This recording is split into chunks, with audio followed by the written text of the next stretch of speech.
Welcome back, everyone, to the St. Pete by Night Twitch stream where we play St. Petersburg by Night, a massive multiplayer 5th edition game set in the world of darkness. My name is Kent, also known as Misha Kent. You can find me on all social media. I am the lead storyteller of St. Pete by Night, and you should go follow St. Pete by Night on all social media. We are on Twitch, we are on YouTube, we are on Twitter, we are on Instagram, and we are on TikTok. So go check us out in those various locations to stay up to date on all things St. Pete by Night. Tonight, it is Rage Across Tampa, our Werewolf the Apocalypse 5th edition chronicle set in Tampa Bay, Florida, where a new pack has come together and formed to try and battle the forces of the worm and the desiccation caused by the various kindred and other supernatural forces that have plagued the city for about a decade or so at this point.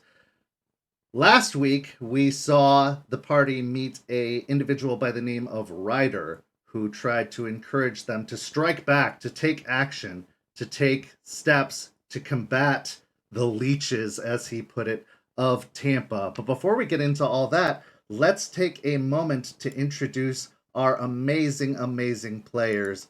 Take it away, players.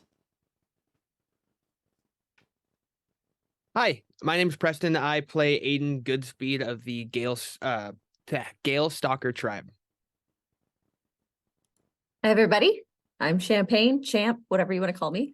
I will be playing Aspen Weiss, the Philodox of the tribe Silverfangs.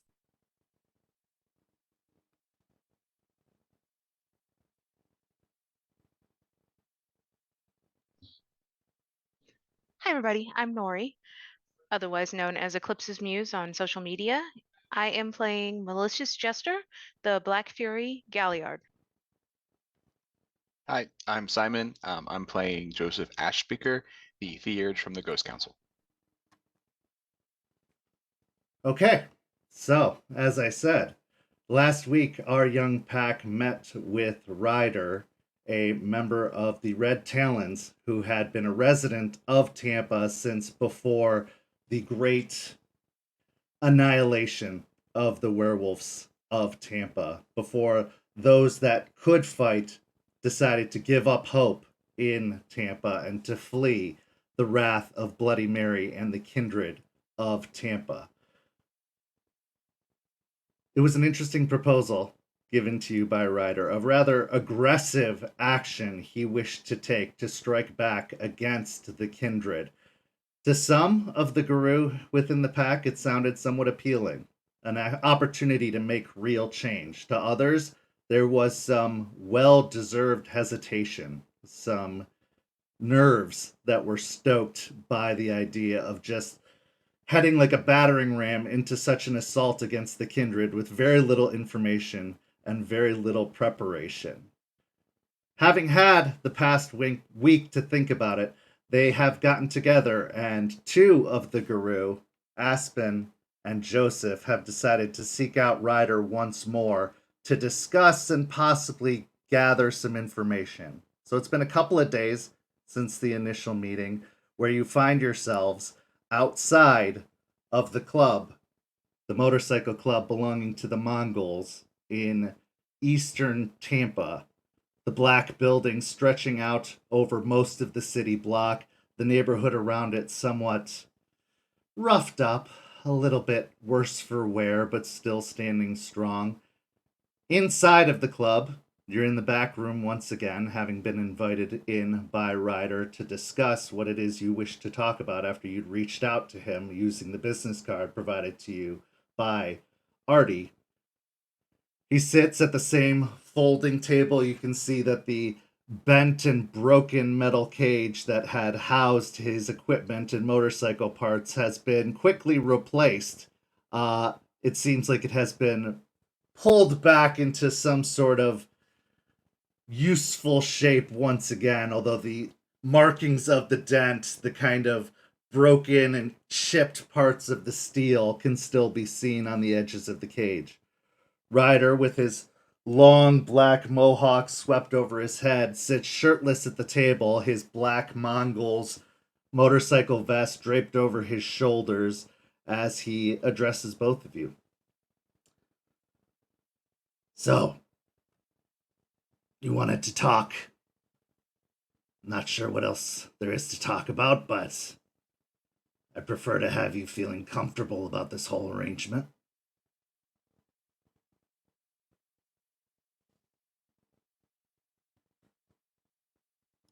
Well, I think it would be advantageous for us to know exactly what we're getting into and exactly what you know about the subjects at hand, about these leeches, about the power plant.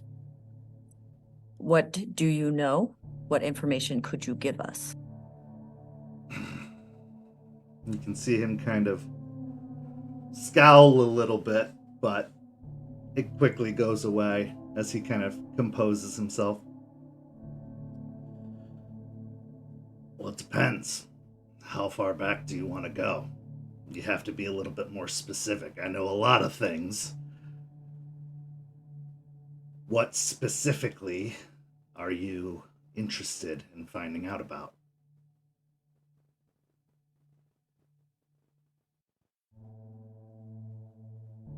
So, for one, I've never fought vampires before. I don't know if anyone in our little pack have.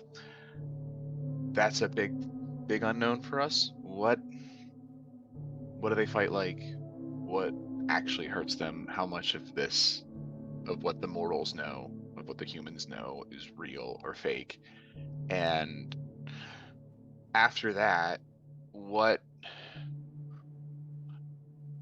I understand taking agents of the worm out is good. There's no argument there. What can we hope to gain from this strike if they are leeches that we could handle as a new pack? What could we get from that?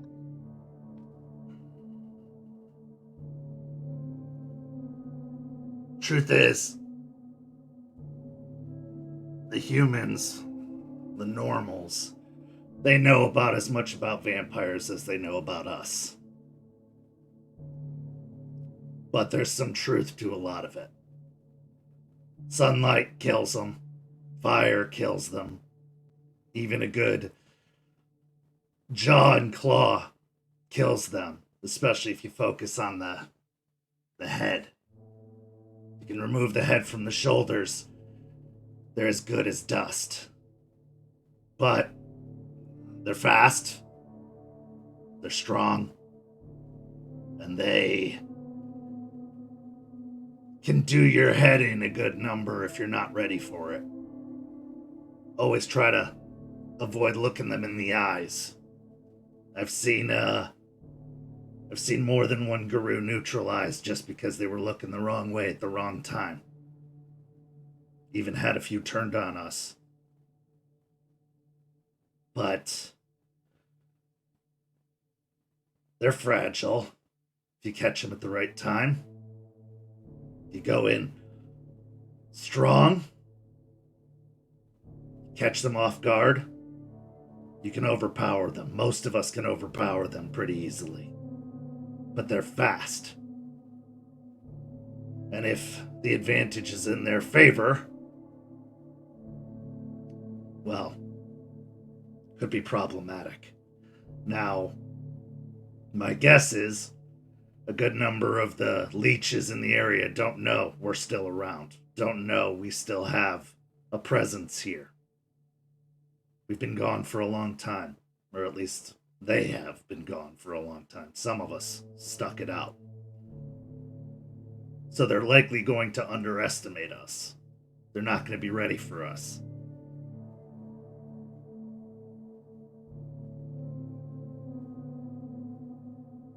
I know this might seem intimidating for a first exercise.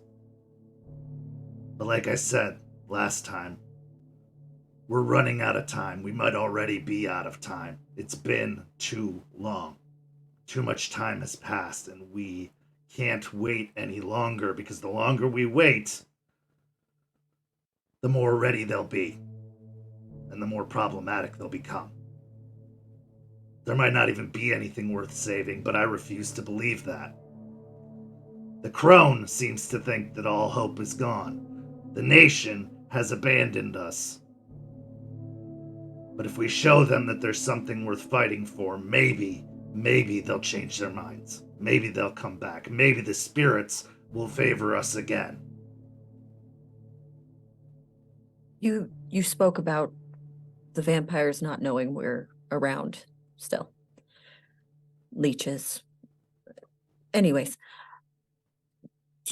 if we go and do this, doesn't that mean they now know we're here?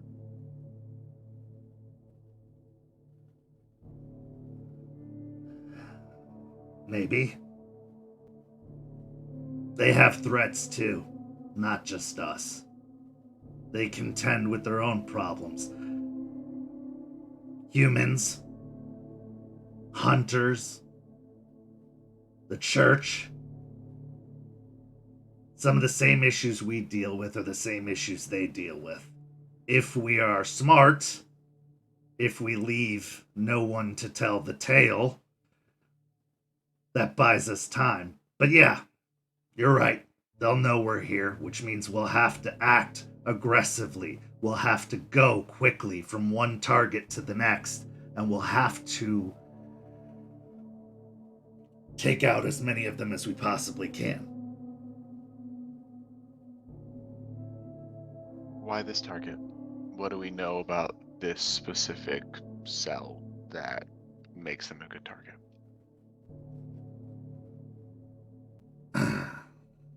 Well, for one, it's one of the only targets I've been able to find. But two, it's a good source, a good center point. They rely on a lot of the power management. Plus, I think they have a farm there.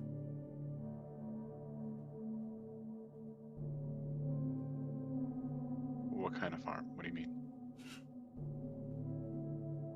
I'm sure you've read enough stories. What do vampires want more than anything else? So there are people there, you think? Like, normal people? I don't know how normal they are, but yeah, I think there might be people there.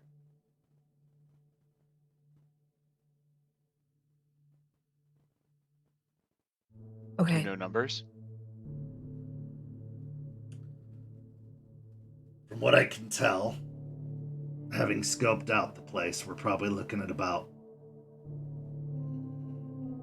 3 fangers and probably a dozen or so security. Not sure how many of them are on the take, but can't take any chances. They could be brainwashed. They could be just straight up feeding from the fuckers.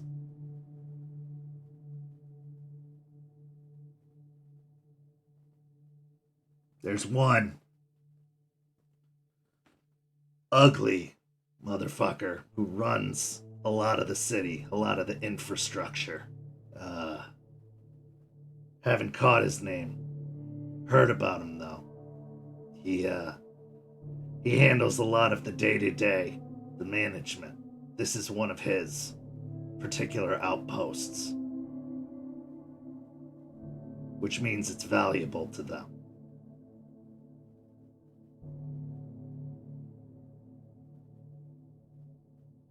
We take it out. We take out the 3. We possibly get those people out of there. How do we keep them from just taking it right back? We leave them nothing to take back.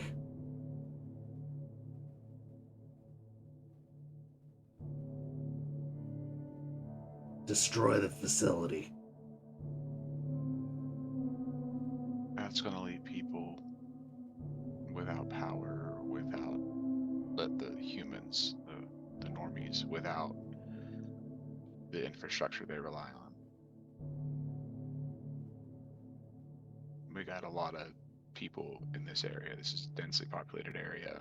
It's gonna be, I don't know, blocks worth of people without power. They'll adapt. Humans have always adapted. Plus, it's the cold season, so it's not like they're going to be missing their precious air conditioning. They'll be fine. They'll recover. They always do. Hurricanes have battered this region for its entire existence. Give it 2-3 days, they'll have their power back. What's more important is striking a blow against their overlords. Sometimes sacrifices have to be made. They won't die, they'll just have a little bit of inconvenience for a while.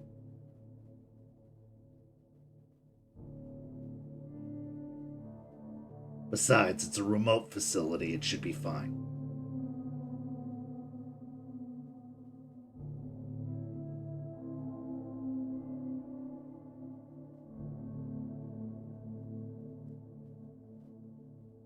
Then what? Will we get any information? Possibly take one of the Fangers, get some questions out of them, find out where their next or another facility is before dispatching of them, and we move on to the next facility. And we destroy that one too. Depends on what it does. A She power looks grid, over at- that's valuable. She looks over to Joseph with like a concerned look on her face and just says nothing.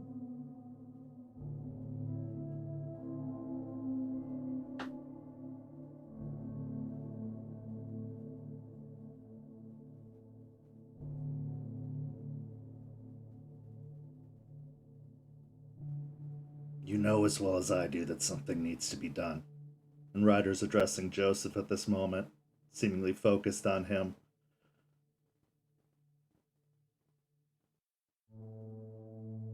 Yeah, the medicine can't.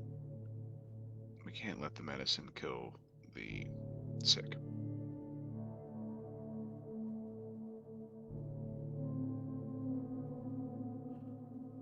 Here's the deal. I'm gonna do it, one way or another. Whether you're with me or you're not, it's getting done, and it's getting done this week. I hope, for the sake of our cause, for everything that we're fighting for, that you're with me. Because 5 Guru are better than 1. But my boys are tough. And they know what they're fighting for, even if they don't know all of the details.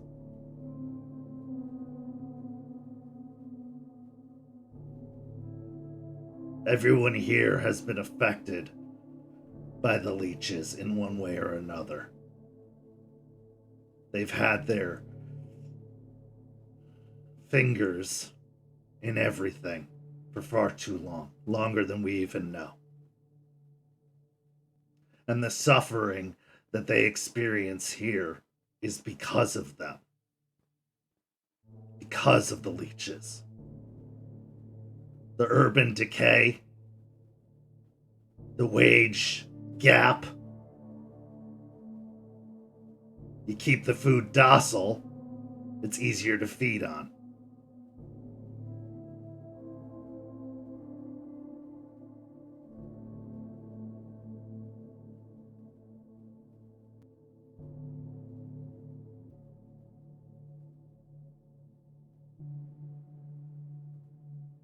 Alright, what's the location again? It's a power facility. South Tampa. Not that far off the water. Owned by Duke Energy.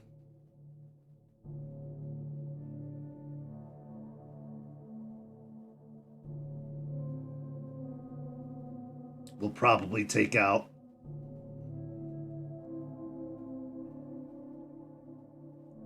3,000 homes and businesses. Not too big of an impact. But if it's a farm, like I suspect it is, It'll take out a good source of food for them. And it'll save a lot of suffering people. How big? How big is the farm? Do you know?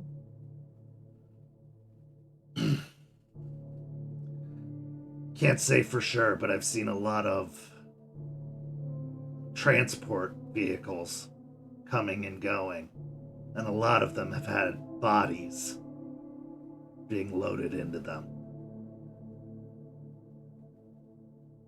Tracked the vehicles.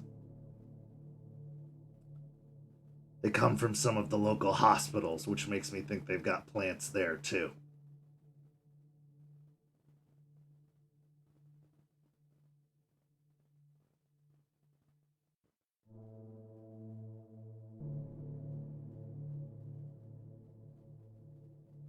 So, do we get an address from this? Yeah. From him? Okay, Mhm. cool.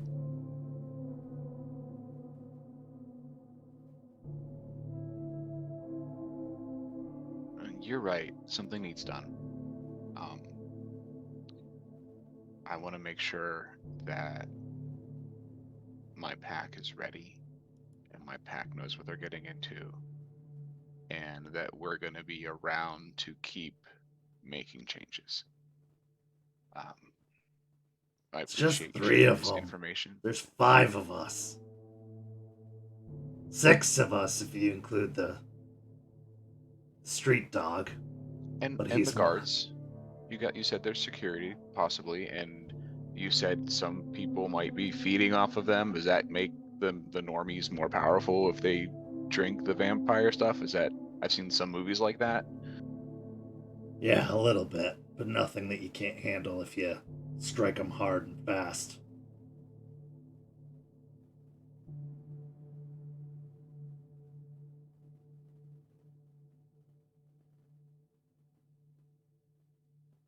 Okay. I think, Aspen, you have any other questions? We can talk to the rest of the crew and see how we're gonna play.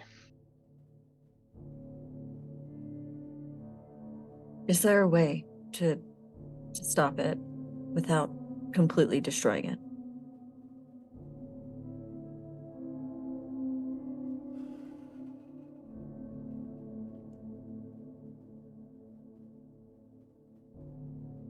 Like you said, they'll just retake it. Or, if given time, they'll move it. Find another place. I mean, it'll give us a spot to keep an eye out when they move back in. Pick them off that way. That's what I was thinking from a completely strategic standpoint. Taking it down means they move somewhere else. If they move somewhere else and we have no way of knowing, then we're back at square one. If we leave it up, they come back, we have something to go off of. Even if they come looking for evidence, we can find them and follow them back to another nest.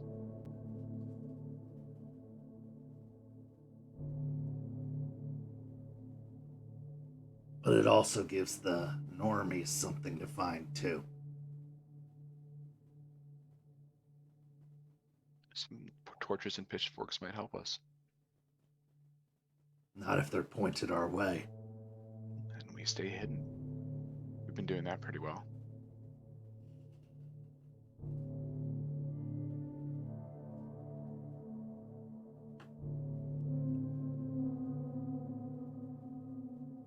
I guess we won't really know until we're there. But I'll consider what you're saying. If you're really that concerned about clear cutting the entire thing, maybe if we neutralize the threat and there's something worth keeping, so be it.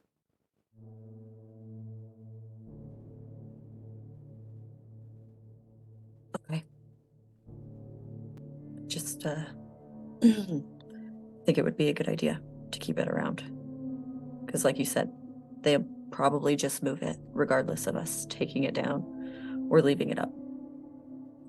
They'll want their fingers in the infrastructure if they are so ingrained in everything. That's something we can watch. Looking for where they moved the farm, if that is its own problem, regardless of what we do, they're gonna try to move them out of there. Well, what we get out, but they'll try to set up another one somewhere. But we can watch the same tracks. We can watch for people being moved and things. Watch the hospitals. You There's got a lot of 6, 7 hospitals. pairs of eyes.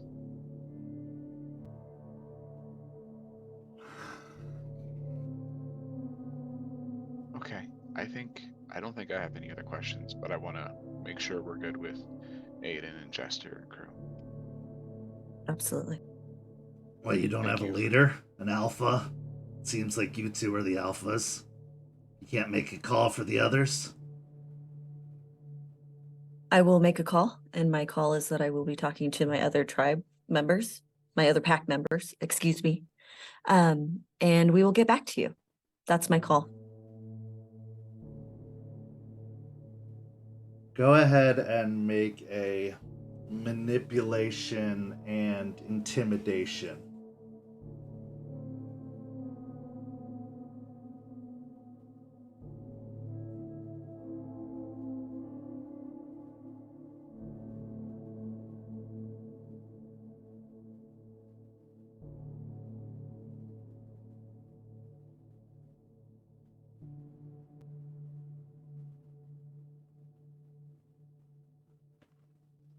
Three.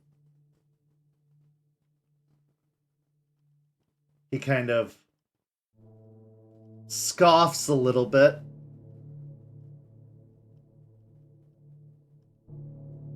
All right, fine.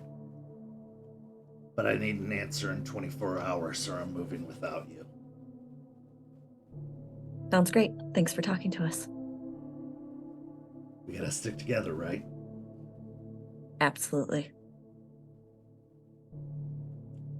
Shifting gears, we find Aiden making use of his new cellular device that was provided to him by Aspen to make a phone call to his mentor, Duncan Vanderkamp, who is still out at a cairn near Seattle.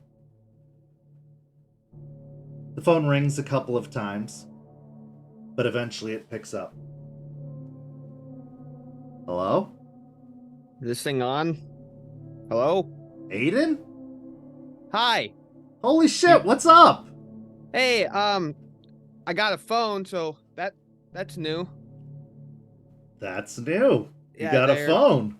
They're not fun at all. It takes some getting used to, that's for sure. Yeah. Well, how are you? How are things? Good-ish. I'm down in Florida. Florida? Yeah. I had my first road trip. Those are a lot of fun.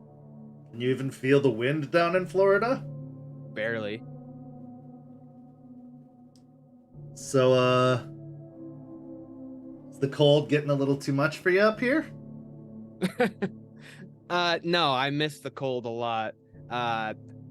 Pants were a bit much, so I had to cut the bottom parts of them off. So now they're a lot shorter.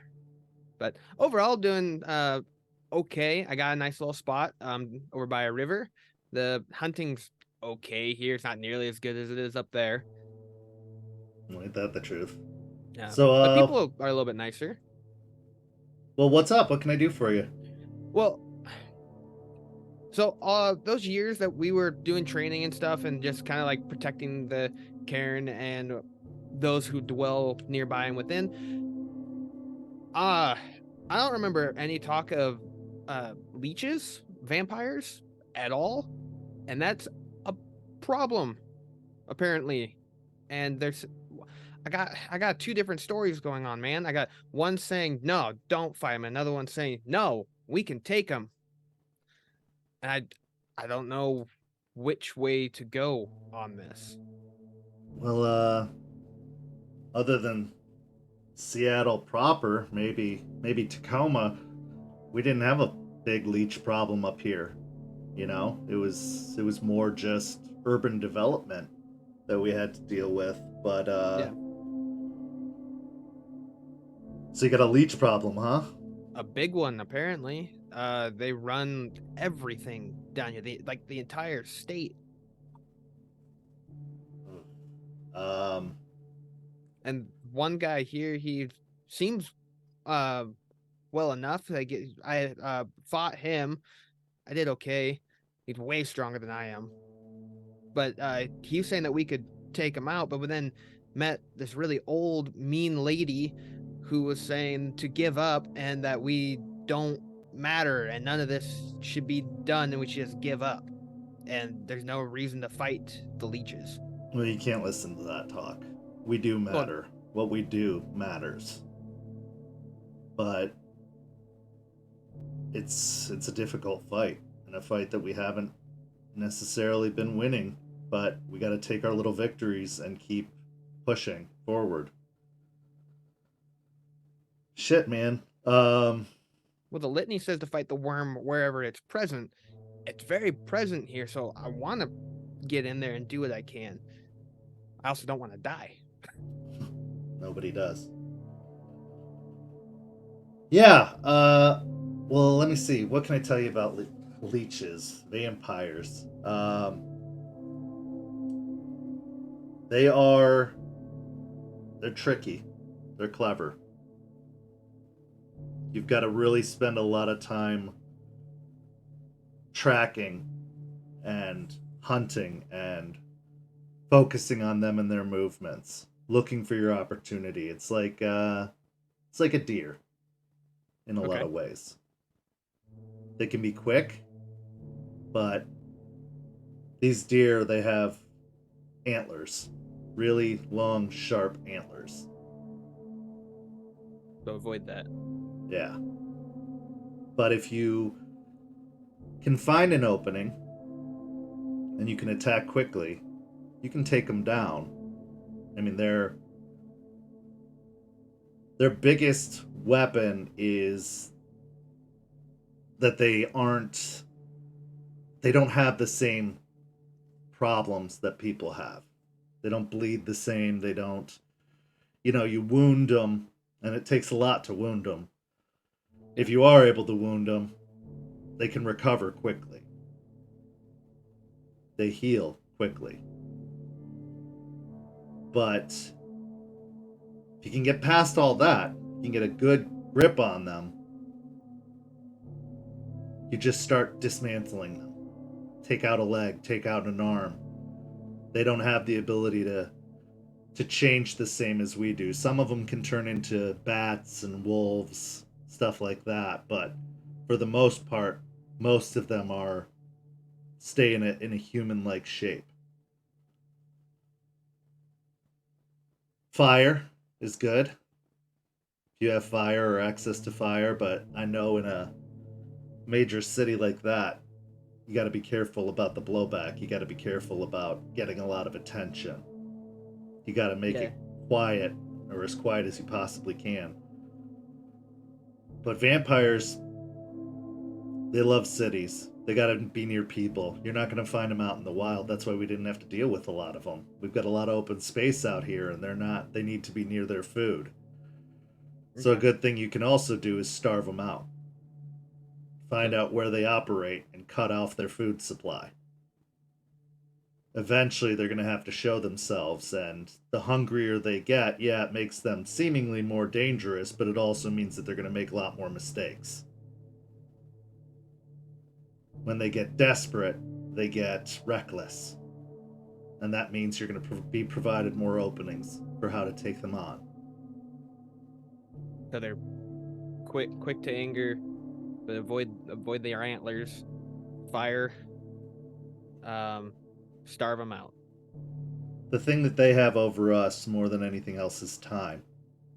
They're not going to be in a rush. That's why you have to find ways to make them rush. That's what I mean by taking out their food supply or burning down wherever they are staying. Although, again, in tight cities like that, there's potential that you could hurt somebody innocent, and you don't want to do that. But they do have time, and they will wait you out if they can. If they are prepared, if they have a full supply of food, if they have access to resources, they'll just wait you out because they know time isn't on your side. They're What do you mean by also that? Time isn't on your side? Yeah. You said times time, like that's how you like the sun and stuff, at times time. Right. You mean Grander scope of time. Winters. They can wait a lot more winters than you can. oh. They don't die because of old age. They don't die through traditional means. They have to be destroyed, or else they can just wait out the centuries. That's how they've Centuries? managed. Yeah. I feel like that's cheating. Yeah, a little bit. But that's how they've managed to assert as much control as they have over time. Okay. So move faster than them, just outsmart them. Okay. That sounds easy enough. You know, you could come down to Tampa, like that'd be fine. Like then you and I can buddy up again and we can just knock this out. You know, I'd love to, but we've got a problem of our own that we're kind of dealing with. Deforestation has been ramping up. They've actually started getting into a place pretty near and dear to your heart, and we got to stop it. Okay. Yeah, I'm pretty occupied here, but if there's anything I can do, I can't go up there, but if there's anything I can do, just let me know. We'll keep it safe. Don't worry. Although I don't want to distract you. And I've gone back and forth over telling you this, but I think you deserve to know. We have enough respect for each other. We don't keep secrets. I think I might have found them. Like him? All of them. Where? Well, that's where things get a little more complicated.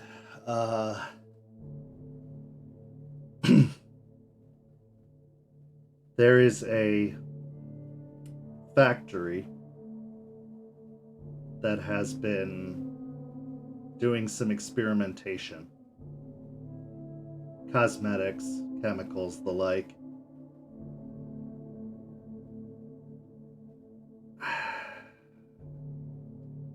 I think they may have been caught. I don't know for sure, but odds are pretty good. We've been following some leads, and we think that when they were leaving the area, they got caught up, captured. And some of them got taken to a preserve, which is all well and good, but we think that there may have been some underhanded dealing and that they got separated. Okay. I'll let you know when I know more. I don't want you running up here. I know, and I don't want to distract you, and I'm sorry about that, but I also didn't want to tell you if it was too late. No, thanks. That's actually nice knowing that they're out there. So that's kind of nice. Them being in a factory, it's unfortunate, but yeah, if you can just keep me up to date. You have my Your number. I've got your number. Yeah, that. Yeah, I'll reach out when I know more. But like I said, details are kind of scarce right now. But once I find out something, I will let you know. Okay, yeah, I appreciate it. And I'll let you know how things go down here. Be safe. I know Will that do. I said time is on their side, but it's even more on their side if you're destroyed. Don't let them do that. We'll avoid that. Okay. All right. If you ever need anything, don't be afraid to reach out. Yeah, now that I have this thing. So, yeah, but thank you, Duncan. I really appreciate it. Just be safe. Will do. Keep the wind at your back. Always. Now we're going to transition again where we're going to find ourselves in the shop that Joseph Ash Speaker works at as the tribe has come back together to talk about this latest development, to decide if they need to do a little bit more reconnaissance or if they are ready to pull the trigger, as it were, and strike back against the leeches that have taken over the Duke Energy Center on the south side of Tampa. The shop is a curio and somewhat occultish shop. We've talked about it before with all of the taxidermied animals and odd curiosities that are throughout the shop. Dark has fallen, and Joseph and Aspen have reached out to Aiden and Jester, bringing them to the shop that evening to have this discussion. Artie has also arrived. The scene is yours.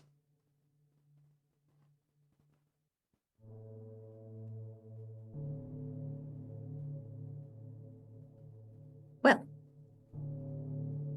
we had a discussion with Ryder. It was informative, to say the least. He's under the assumption that we go in, we take care of these leeches, and we destroy the building. I personally don't believe that's the best idea. I don't think it's going to bode well for the people around the area. What else information we got, just so you guys are up to speed? We do know that there's about 3 of the leeches, the vampires there. They may have a farm, that's what he called it, a farm of people for food that's been cargoed from hospitals and such. Taking down this power plant would cause the loss of power for about 3,000 houses and businesses. And That's assuming he knows the infrastructure too. Those are his numbers. His numbers, so take it with a grain of salt. Absolutely. Thank you, Joseph. And the problem is he's determined to go either way. So he goes without us. He dies or destroys the building. I think the latter is more plausible, but he's determined. Yeah, I think he implied he's taking the bikers with him. So that's a mess. So he's just gonna go in and destroy the building? I think that's what he wants to go in, take out the vampires, and then destroy the building. I'm cool with going in and taking out the vampires. I would like to get the humans who are apparently food out. I would like to not have thousands or more people without power as the cold sets in. Yeah, we definitely need to save the people. They like round them up. Do they put them in pins? I don't know. I don't know about destroying the building. I guess we could I could get some people on it to work to like try to get better people in charge of that part of the grid. Which like we could fight by more legal means instead of just destroying it. Yeah, I have a few I contacts. think destroying is off the table for us. I think Aspen and I both agree on that, and I think all of us probably on the same page there. Safe assumption. Maybe if we tell him that we're going, we can convince him to not bring all of the bikers. A smaller task force can take out 3 vampires with minimal noise, since we are going to possibly be putting ourselves on the vampires' radar. So if we go in smaller, we can get more control. We can keep our profile down, and that may give us a better chance of keeping him from trying to destroy the building. We're still going in the day, right? Do we know how many people are going to be there working? Artie kind of reaches over into a side bag and whips out a laptop and immediately starts typing into the laptop, but you can see he's also kind of muttering to himself as he does so, talking in like a soft tone as he's busy typing away at the keyboard.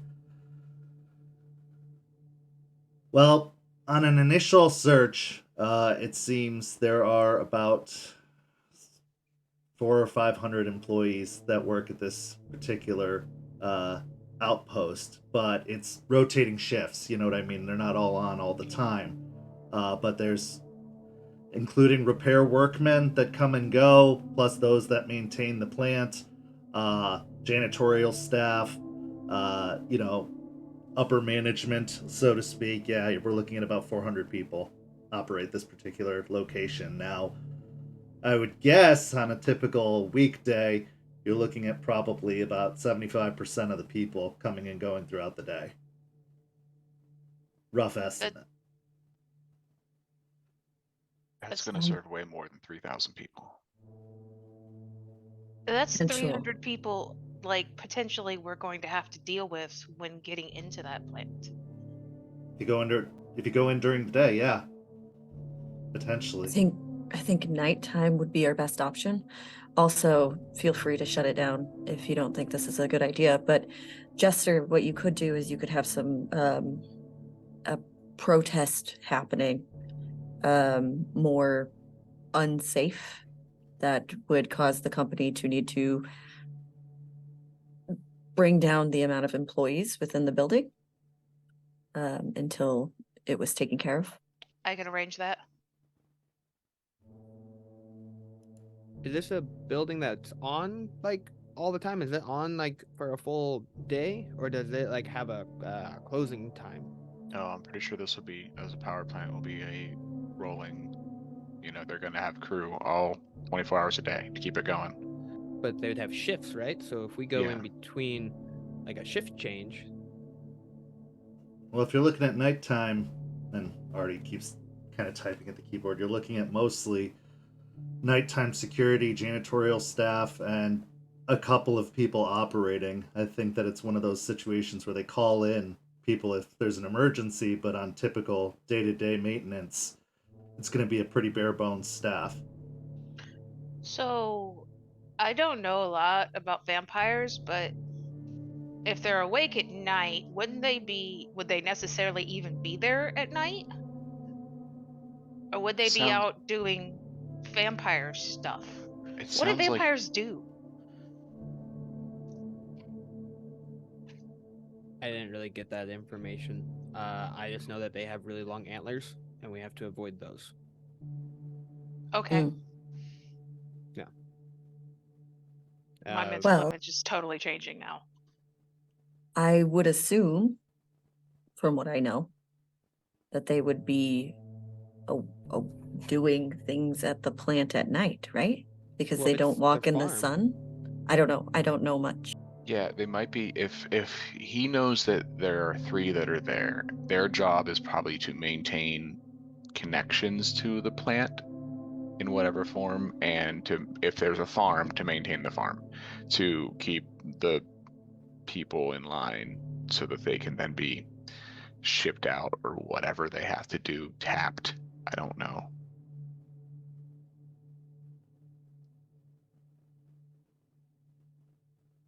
It'd be nice if we can get some more info on the station.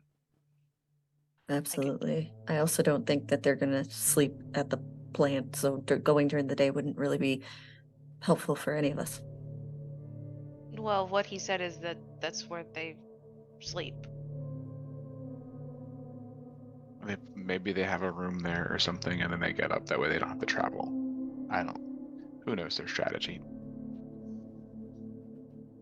Apparently not Ryder. Well, I did learn a few ways that we can kill them though. Fire works really well. Also starving them out. They might get a little bit more angry, but they're apparently rash and they'll lash out that way. That one seems more of a long-term one. But overall, we should be able to overpower them. I know you guys probably don't have a whole lot of experience when tracking or hunting animals, but when you're trying to go for something a little bit larger than you, a type of animal, you want to watch them where they're going and learn about it. So, in that sense, when are we doing this thing? Well, he had said at the meeting that it was going to be in a few days. So, like, I'm guessing Thursday. Yeah, we have a couple of days, but we have 24 hours to get back with him. We could watch the plant, kind of like stalking your prey, learn what we can from the leeches, and then we can kind of come up with a better idea of how to get in there, other than trying to do it with the limited information we get more smarts into it. Yeah, we can do some recon. It sounds like we have to make a decision if we're going or not. Yeah. I feel like if we don't go, it's going to be a big mess and a lot of innocent people are going to get hurt. If we do go, it might be a big mess and a lot of people might get hurt, but we have a chance of slowing down Ryder if he goes nuts. Chance is a chance, and it's better than letting him go in and rampage. Okay. So it sounds like it's a yes that we're going to do this, but we have a few days to maybe prepare ourselves at least. I don't know how much he's going to care for any of that, but if at least we have some more information, we can kind of have a backup plan in case he. Steer him. Yeah. Steer him and steer the mortals, the humans, away from him, because I don't think he really cares about what happens to them. From what you guys have said, it doesn't sound like it. No. Okay. I have some friends I can get in contact to get some more information on the plant itself, and we can That's great. arrange a protest if you guys want. Well, if we're going at night and there's not that many people, I don't think that's necessary anymore, based off of what already found. Yeah, that might Okay. just put more people in harm's way if things go badly, and that's a lot of eyes on that particular place. I mean, it sounds like we need to try and minimize the impact it's going to have on anyone else that could be nearby. Okay. We want to make it not look like a bunch of giant wolves attacked it. But I think it's still a good idea to talk to your friends. They might at least have some insight. Maybe you can ask some questions that we're not thinking of to ask. Yeah. So, another thing to consider is the spiritual impact. I know that we're used to the idea of spirits being primarily, nature based, but power plant like that's going to have a lot of spirits.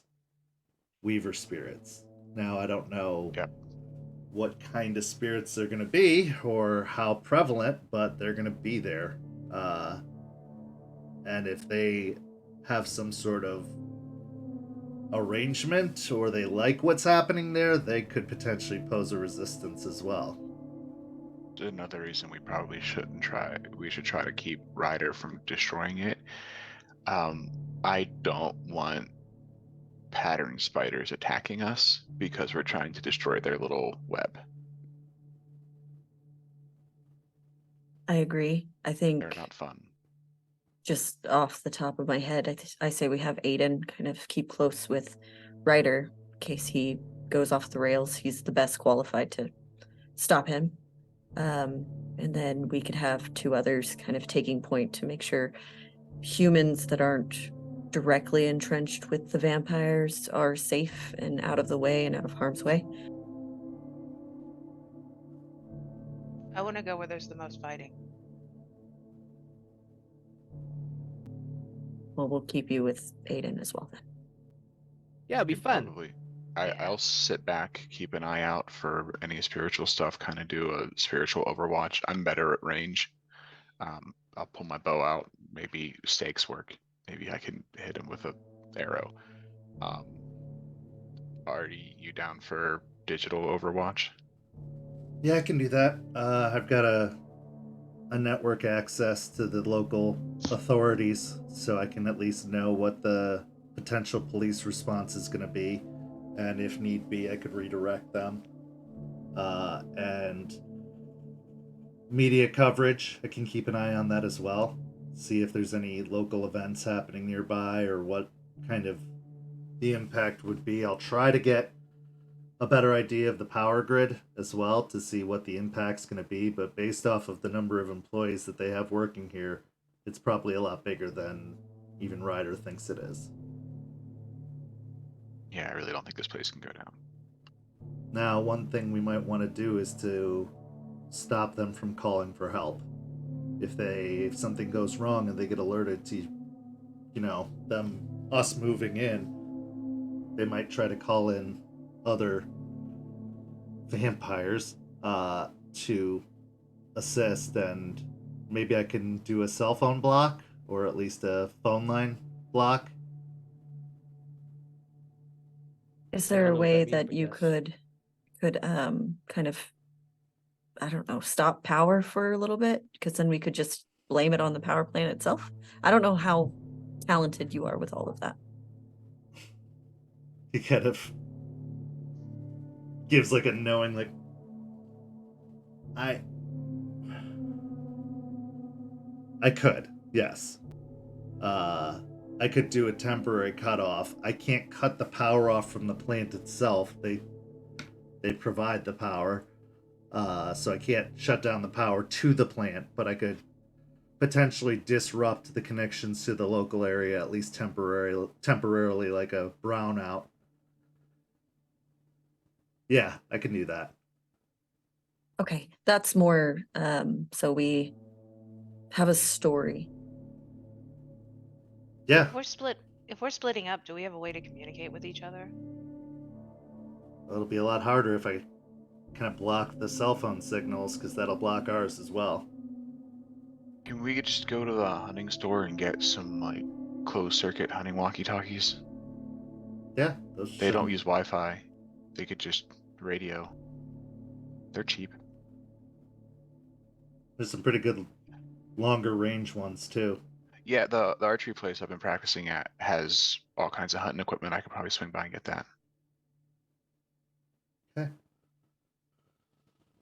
So Aspen, Joseph, you're gonna go talk to Ryder and tell him we're in.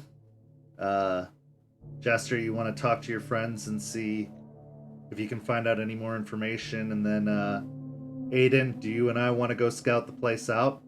I can kind of blend in, and nobody's gonna notice a stray dog wandering around. Yeah, I think it's a good idea. Okay. Cool. Sounds like we've got this then. Yeah. I mean, if nothing else, we can run. Maybe we should, this is just because I've been on a lot of protests, we should pick a rendezvous point, perhaps here, to meet up if things go sour and we do have to run. Yeah. And Don't take a direct route, but yeah. Artie kind of brings up the laptop and starts typing again and says, well, there is, as odd as this is going to seem, there's a Waffle House not that far from the facility itself. I figure we could possibly rendezvous here. There are a lot of direct access points to get to it. Like waffles. Plus, it's not going to be too busy on a Thursday night, depending on what time we get there. And it's always open, so at least there'll be eyes. If anything's following us, they're less likely to engage us. Free security. Yeah. Plus, they see all kinds of weird, fucked up stuff come in there late at night, and they don't bat an eye. So if we're coming in bleeding and beat up, we'll probably just be told to, take our business elsewhere.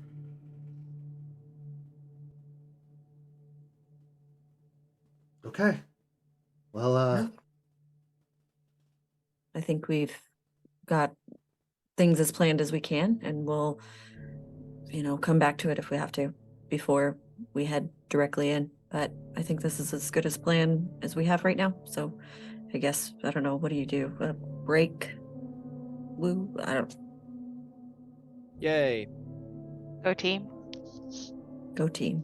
Go team. Do we need a name? We need a name. Packs have names. Yeah, packs need names. That's your homework. Think of a pack name. Maybe after the fight we can earn one. The Bayside Brawlers. Nope, I hate that. I'm not Zach. All right. So as our last scene of this first half before we take a break, we're going to transition over to Jester, who is now meeting at the local headquarters of her organization. Jester, why don't you give us a rundown of the organization and maybe what the headquarters looks like? Okay, so the organization is known as Zeno, after one of the Gorgons. And it is basically a ragtag group of environmental activists, probably about 5 of us. And we have a mission to try to pin some very, very, very bad environmental misconduct on particular companies. And where does this organization usually meet? There is a warehouse in one of the rundown areas of Tampa where we get together and we meet. Doesn't look like it's been used a lot. Looks like it's been abandoned. Well, there are plenty of warehouses near the port of Tampa, not near the part where the cruise ships launch, but just a little bit outside of that. And we'll say that one of those warehouses is the particular location of this scene. As you are gathered, there is Chloe, Jackson, Mia, Caleb, all waiting for you as you arrive. Caleb is kind of hard at work looking over some papers. Mia and Jackson are huddled around a laptop, kind of doing some research, and Chloe is kind of pacing anxiously at one side of the room, and as you arrive, she kind of like sees you and kind of rushes over and says, "Hey!" Hey, am I running late? Sorry. No, it's okay. Well, you called and said you had something important to talk about. What's going on? I do.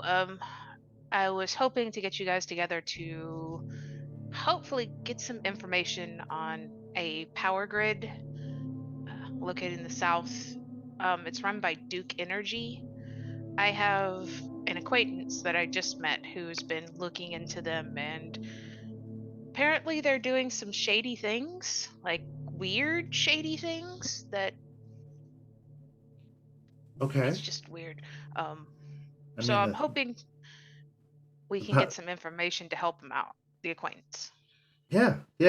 Jackson, what do you got? Jackson, a young African American man, probably in his early 20s, with a slight goatee and his hair braided back behind his ears, has a kind of small hat on top of his head. I'm trying to remember what the name of the hat is. Forget it. It's a small hat. And he's kind of got a white open shirt and a button-up shirt underneath. Is typing at the computer. He says, "Yeah, Duke. Guess who they belong to?" Oh, really? Yep. Well, not directly, but let's say that they have mutual interests. I did not know that, but doesn't that make things more convenient? Endron's got its fingers in everything.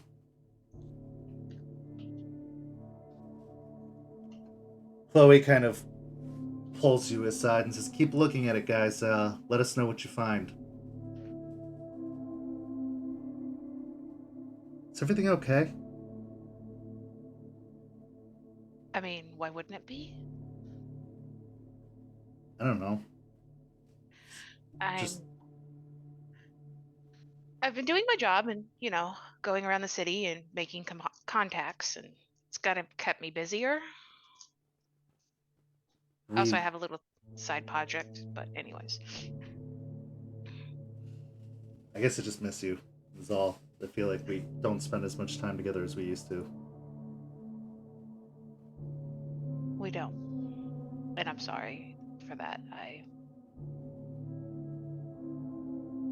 I should make it a priority to hang out and just to hang out with you.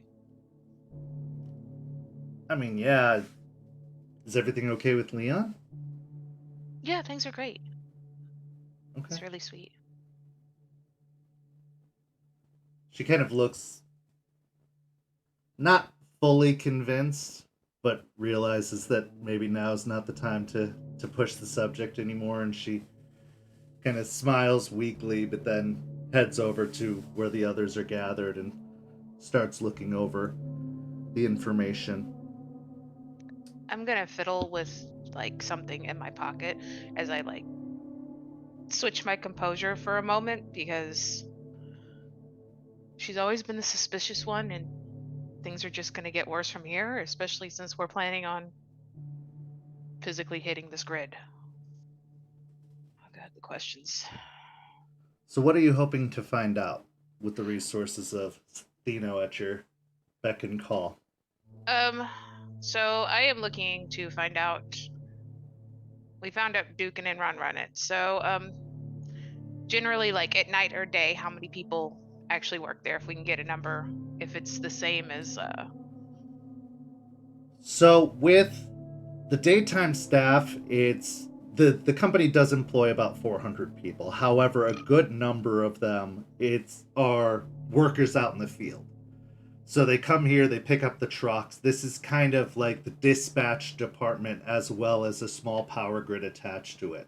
But you're going to have a lot more employees going out. This kind of serves a lot of the south central west area of Florida. So they don't just stick to the Tampa area. A lot of them will drive out to Pinellas County and some of the other neighboring counties in the area. This just seems to be a primary hub facility. It does, however, also operate closer to 50,000 homes and businesses are connected to this particular grid.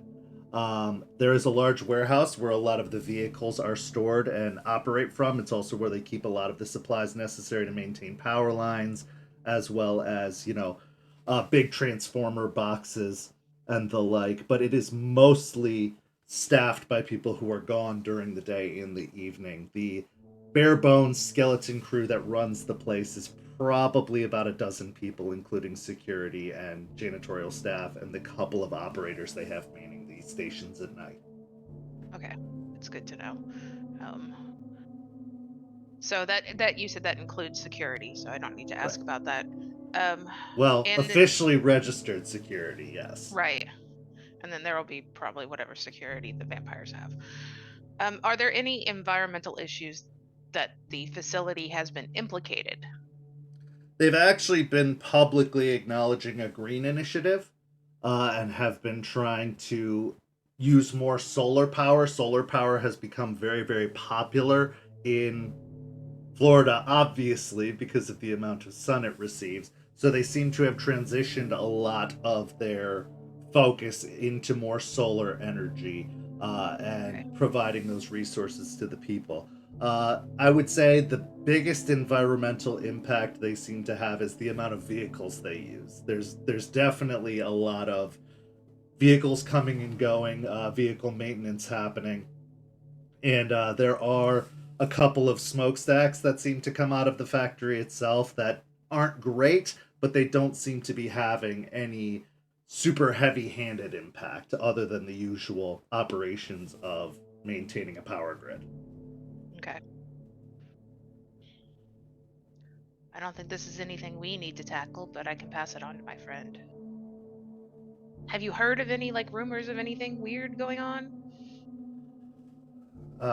Nothing in specific, no.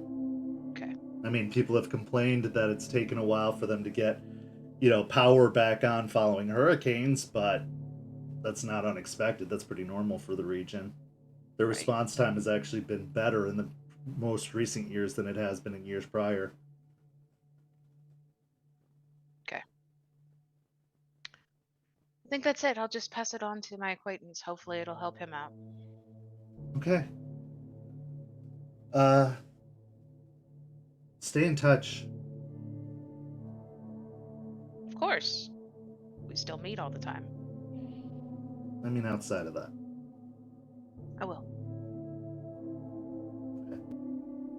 I'll reach up and hug her. Chloe, I love you. I love you too.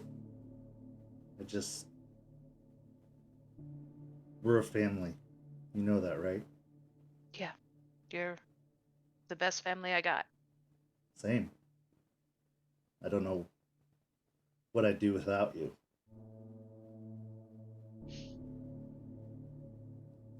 And with that, we'll bring this scene to a close, and we're going to go to a break for about 5 minutes. Don't go anywhere, get a drink, go to the bathroom, but come back, stick around for part 2, where the assault on the factory and the power plant begins. We'll just see what the repercussions of that assault will be. Join us in 5 minutes, everyone. We'll see you soon.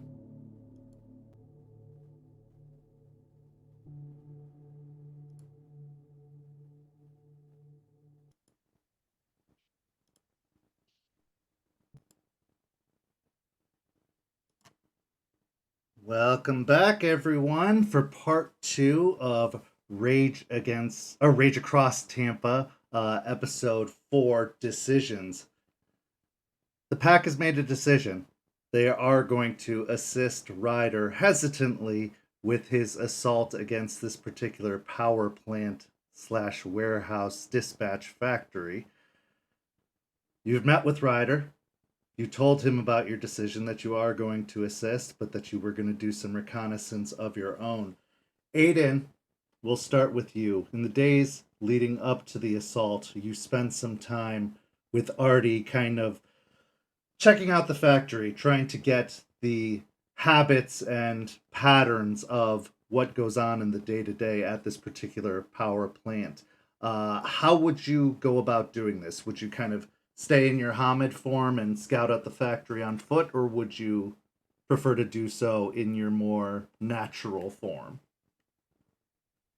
Normally, he'd want to be in his natural form, but with the location, he stayed in his Hammond form. And Okay. was looking around. So go ahead and give me a wits and investigation check, as you are going to be looking specifically for patterns and whatnot. 3. 3 successes. So over the couple of days leading up to it, you see that the day starts pretty early, probably around 5 or 6 a.m., where many, many vehicles arrive, parking within the facility, which is surrounded by a large chain link fence with barbed wire kind of wrapping around the edges. You can see that there is a factory off to one side of the grounds, a big warehouse where it seems most of the dispatch vehicles come from, as well as an adjoining building that is made of concrete off to one side, with several of those power stacks kind of surrounding the building itself, wires breaking off in an almost spider-like pattern away from the facility, heading in various directions, connected through poles and posts that line the facility, leading off to the businesses and buildings beyond. Around it, there are also several other warehouses and factories. This particular place has been set back, kind of at the back of an industrial complex, taking up the far end of the complex. Surrounding it, outside of that, though, there's a great deal of space, since there's tends to be, some kind of radiation and whatnot that comes from these particular factories. A lot of the other businesses that would be to the back or warehouses are spread out a little bit further away. There is a large parking lot on the back end of the facility behind it, where several vehicles are parked during the day, but as night falls, many of those vehicles leave. You're only looking at probably about 8 cars that are there at night, usually the same individuals. There is a primary entrance to the facility that has a guardhouse with usually one person staffing it in the evenings, checking ID badges, opening the gates for people who come and go, with a automatic gate opener that just kind of causes the gate to slide open, allowing cars to drive through, and then shuts again. Most of the people that are working here are people who do work outside of the facility during the day. Some of them stay behind for on-call service, but most of them have routes that they usually do or projects that they're working on. So a good number of people are gone during the day. During the evening, however, it looks like they have 2 or 3 trucks that are on-call technicians who mostly spend a good portion of their time within the facility, just kind of hanging out, waiting for calls. Every now and then you'll see a couple of them hop in a vehicle and take off and then return a few hours later at night. But for the most part, it is janitorial staff and security. What is especially noticeable in the evening is the large white panel vans that seem to arrive during the night. They are unmarked. They have no specific designation.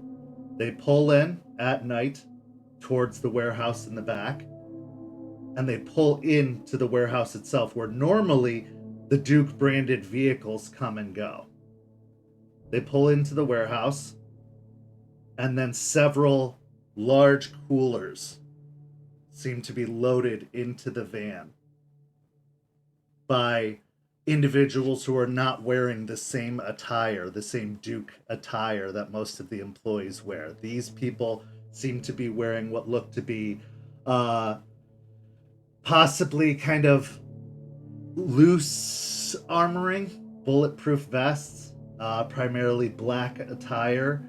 And you can see that when the coolers are brought out, they are escorted by 2 individuals who are carrying rifles. The coolers are loaded into the van, and the van pulls out probably 15-20 minutes after arriving. From what you can tell, there are about 3 regular nighttime security, 1 at the guardhouse, and 2 others that kind of drive around the grounds. Looks like it's security for hire, that they don't even work for Duke Energy, but they seem to avoid the dispatch warehouse almost intentionally in their routes, as if the dispatch warehouse isn't part of their nightly duties. Yeah, that's what you find out. But it does seem like the number of people that come to the factory late at night diminishes greatly. Is there anything else you wanted to know? As far as entrances, there's the main one in the front. Was there any type of like staff entrance or anything in the back? The main one is the staff entrance, primarily. Okay. All of the vehicles seem to come and go through the same gate. The rest appears to be fenced off all the way around. Okay, so we're looking at one yeah, basically one primary entrance, yeah. Cool. No, that was my only other thing, is like possible other entry point, but if it's just one. It does look like there's a section of fence that is kind of chained and padlocked closed that could be open in case of an emergency. They would just need to remove the lock and then pull the gates open, and it would lead to a service drive that would go out the back, but it doesn't seem like it gets often used. Gotcha. Okay. Now that would be everything. Thank you. Okay. Aspen and Joseph, you did meet with Ryder. He was pleased to hear about your group's decision to assist him, and he said that you would meet on Thursday and that you preferred the operation to take place at night. Go ahead and roll me a charisma and persuasion check. He seems to think daytime would be the best time to strike, but you also knowing that there are many more people working there during the day, there are a lot bigger chances for blowback. Aspen. Would I use my ancestral conviction as well? Sure. Can I assist? Yeah, absolutely. So go ahead and add a dice to your pool, Aspen, on the assistance.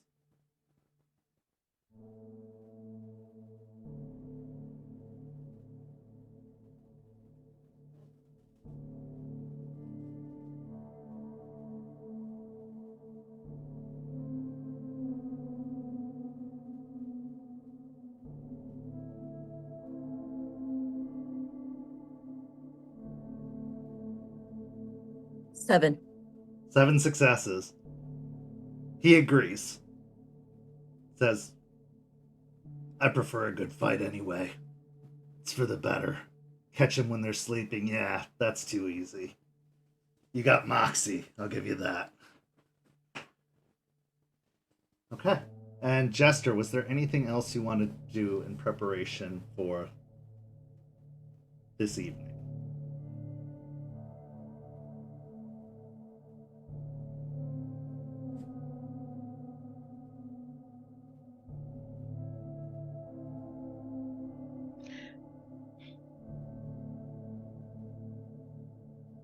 I want to leave a note for Leon.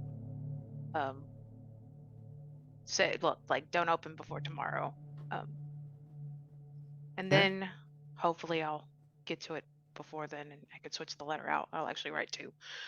And then I actually want to leave.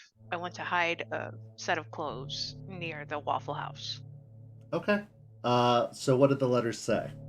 First, the one that is left, and then the substitute letter. The one is left is, if the time's up for what I told you not to open this, hopefully you didn't open early, I'm probably not coming back. You were one of the best things in my life, but there is a fight I had to fight, and unfortunately I couldn't include you. But I love you. And the other is just like, let's take that trip. Let's plan for it and take that trip. And I'll have like a picture of the place I want to go in the mountains. Okay. And where is this place in the mountains you'd like to go? It's in Colorado, but it's in Breckenridge. Okay. Wonderful. As far as stashing the extra set of clothes, go ahead and roll me a dexterity and subterfuge to find a good, or larceny. I'll give you subterfuge or larceny to find a nice little hidden spot to kind of tuck your goods away to make sure that they're not messed with before the night. All right. Hey.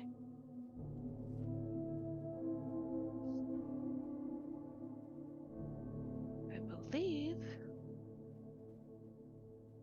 Yeah, 5 successes. 5 successes. You find the perfect place. And that was a crit.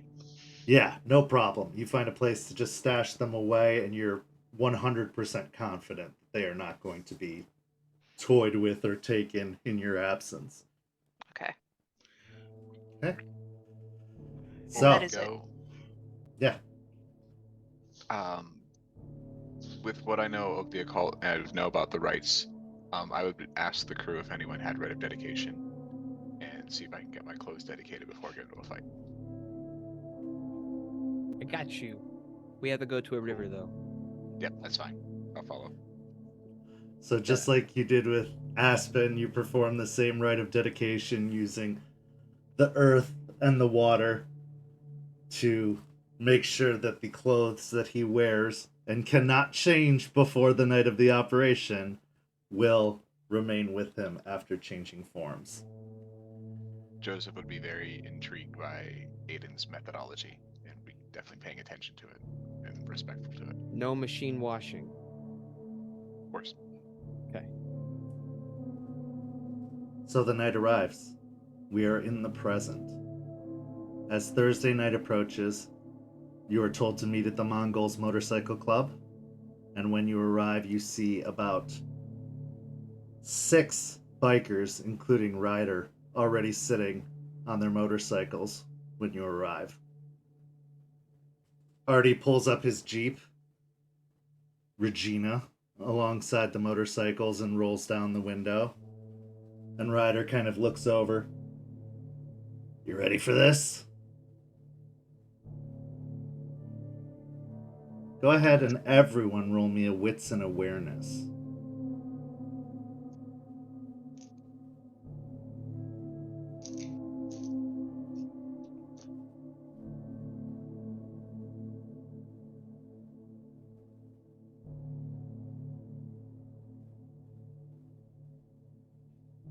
Five with a crit again. All right. Joseph, Jester, and Aiden, you're able to see that all of the individuals seem to have backpacks that they're wearing on their backs, as well as saddlebags on either side of their motorcycles. Jester, with your critical, you are able to kind of get a better glimpse into one of the flaps that is partially covering one of the backpacks. And sticking just ever so slightly out of one of the backpacks appears to be what looks to be kind of a rectangular block that seems to be wrapped in a very thick coating. You can identify it to be C4.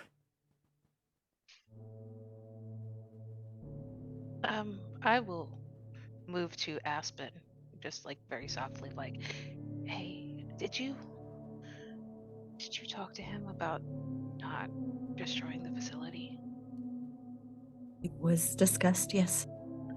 They're carrying C4.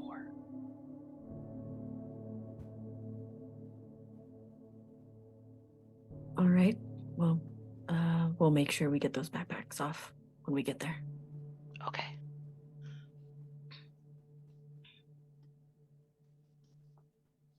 This is a big group, Ryder. Better safe than sorry. You scared? We don't need them. Listen, we're gonna need a cover story for what happens here tonight. So your crew's going to take the fall and you're going to bring all of them down on you. I'm just being Or we will need a cover cautious. story. If things go bad, we need to know somebody has our back. It'll just be us going in. They're just gonna be at the ready in case things take a turn for the worst. I personally think it's a great idea. Leave them outside, have them watch. We can bring those backpacks in actually, as a just in case, because it's better from the inside than the outside, you know. Couldn't agree more. So we'll take the backpacks and they can kind of keep an eye on the outside for us. Sounds great. Actually, they might be able to do something more. What if they make some calls or cause some outages to get those other dispatchers out? That's less people we got to deal with. They run 2 techs at night, and if they're both gone, it's less people that could see us. 2 different outages, different neighborhoods. All right. Sounds like a good plan. Looks like you've done your homework. Then let's give them about an hour to make sure that the dispatch response happens, and then we move in. He kind of looks over towards the other bikers and gives them a nod, and they take their backpacks off and kind of offer them out to you within the vehicle before 4 of the bikers take off. Ryder kind of looks over to the other remaining biker and says, "Park about 2 blocks away. I'll be in touch if we need you to do anything." The man nods and then starts up his motorcycle and pulls off. I'll pass out the walkie-talkies I grabbed from the archery store. Okay. Is there anything you'd like to do over the next hour as you're waiting for the signal that the outages have happened? I would like to take this C4 out of the backpacks, leave them like tucked under the seats of the Jeep, and I'm Okay. going to fill them with the empty like energy drinks so they still look full, Okay. and close them up so there's no questions. Okay. Yes. Go ahead and Relo- roll me a.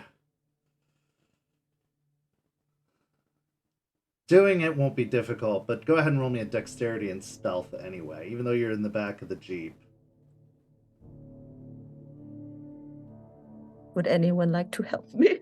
Yes, would I can like to help you. Okay, so add 2 dice. Well, or one of you can take lead on it, and she can assist you. Probably be better. I only have 2. I can. Yeah. Okay, so add 2 dice to your pool, Aiden, as you try to cleverly kind of remove the C4 and replace it.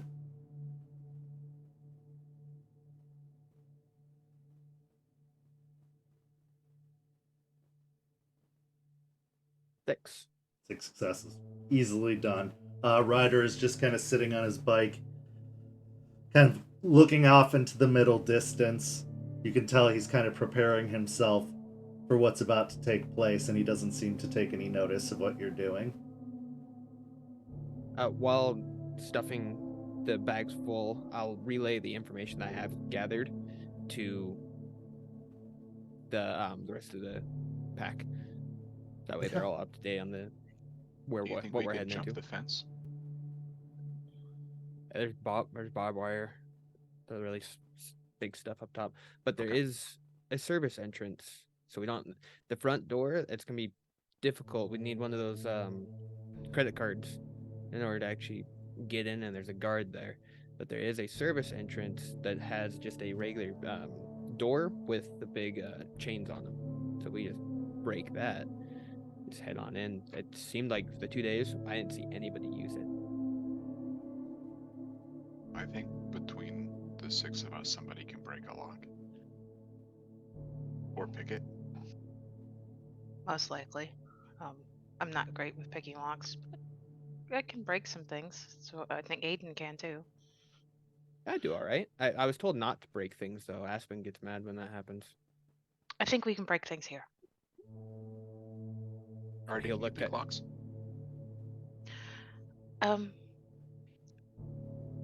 When we get to like closer to the end of the hour, I will open up the door and howl at the moon. Okay. And then I will start singing Muse's Uprising and incorporate Song of Rage.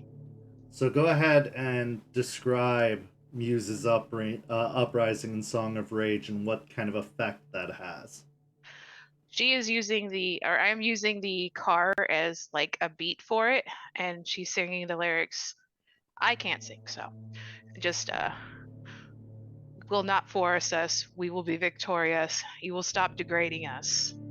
And during that time, her voice is building the rage inside her and spreading it through the sound and the beat to the other members.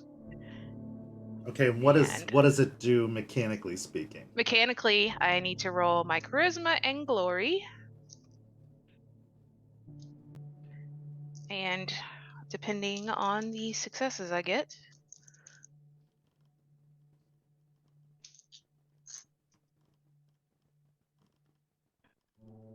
One more die.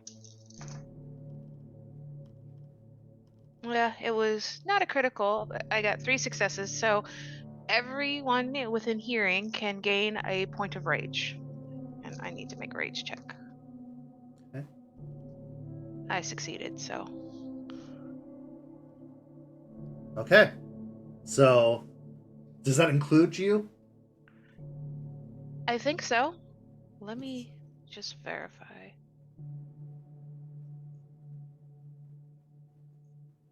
All other members of the user's pack within earshot. So it would be Okay, specifically for everybody else.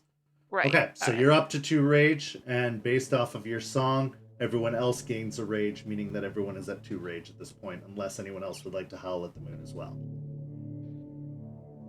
Aspen? Okay, so that'll put you up to 3. Yes, but I will use my moon quicken to get willpower. Okay. All right. So, at the end of the hour, you see Ryder gets a text message that he checks on his phone. It's time. And he starts up the motorcycle, revs it a few times, then peels out of the parking lot, headed in the direction of the power facility. Artie speaks a few words under his breath to Regina, who sparks to life, and then he pulls the Jeep out of the parking lot and onto the road. It takes about 15 or so minutes before the Jeep arrives at the facility, pulling around to the back entrance as described by Aiden down the service road, which appears to be completely abandoned and barely maintained at this point. It's more of like a dirt road than it is even a paved street. Pulling up, you see the large fence that surrounds the facility, the padlocked gate with a large chain wrapped between the two kind of mesh wire fences with a large master lock padlock holding it closed. How would you like to go about gaining entrance? I can break it if you guys are really, that's okay. Okay. So approaching the fence, grabbing the padlock in your hands, go ahead and roll me a strength and athletics.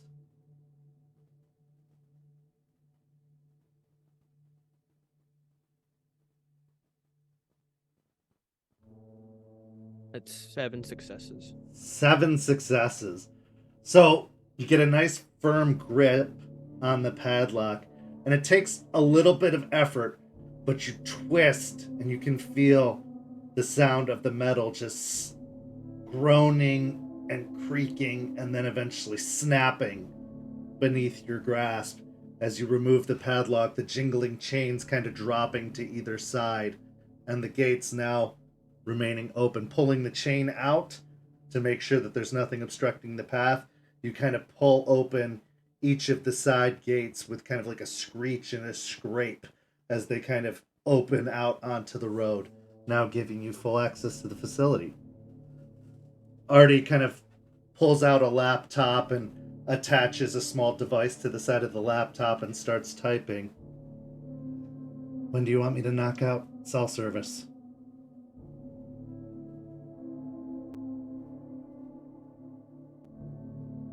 Now, I assume. But Okay. It types a few more keys and then, with a big dramatic show, hits the enter button. And you kind of check your cell phones and you can see the bars go from full to none.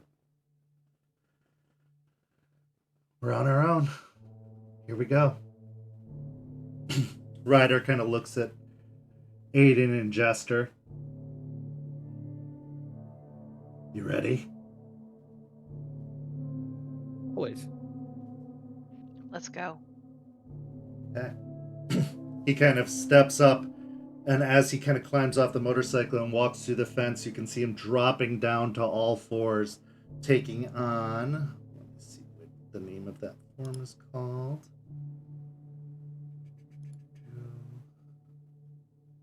The Hispo? Yes, the Hispo form, thank you. Dropping into a large black-furred dire wolf form. He kind of lumbers in thick, sinewy muscle. You can still see the same black burn scars that kind of crease the side of his face, the exposed fangs underneath, and he starts almost at kind of galloping into a run before he takes off into the facility. Okay. Aiden's going to look towards Jester like, ready? Yeah, let's do this. Okay. Aiden will start running and then he'll jump, and while jump he'll turn into his Hispo form. All right, so go ahead and make the rage check to change into the Hispo form.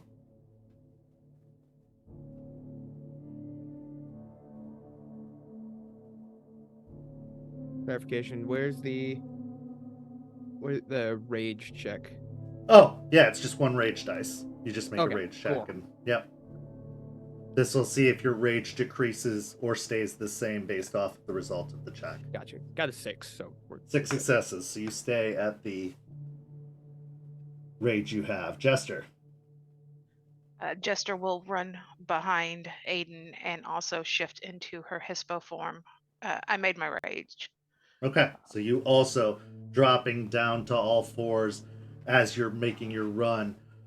Go ahead and describe, both of you, what your Hispo form looks like, how it presents itself. We'll start with Aiden and then Jester. Aiden in his normal wolf form is really deep brown with a silver belly. His Hispo form looks much like his wolf form, just much larger, broader across the shoulder. His snout even further elongated. The muscle definition on his shoulders is more protruding out than it does where his fur kind of covers the muscles itself. His Hispo form, the skin's like very tightly across the body. And Jester.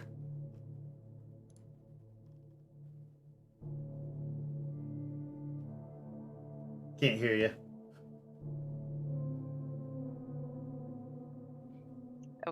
So Jester's his. It went muted again. I swear this mute hates me. So Jester's Hispo form stands about 4 feet tall and about 6 feet long, which is still smaller than Aiden's.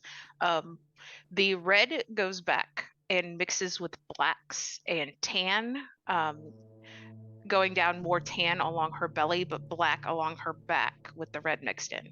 And her ears are a little bigger than Aiden's or what you see, and she's got a little bigger head. Okay. So for both of you, you gain a 2 dice penalty to stealth tests as you are now a larger wolf. Very easy to be noticed, but you do gain a 2 dice bonus to any physical tests while you remain in this form. Taking off, following after Ryder, go ahead and roll a wits and awareness to try and keep track of his pattern as he beelines it towards the facility.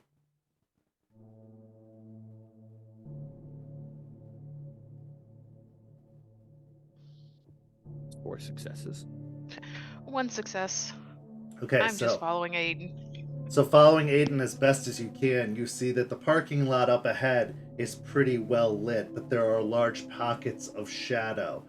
Aiden, you've got a pretty good eye on Ryder, but you can see that Jester is starting to fall behind a little bit and trying to stay on your tail.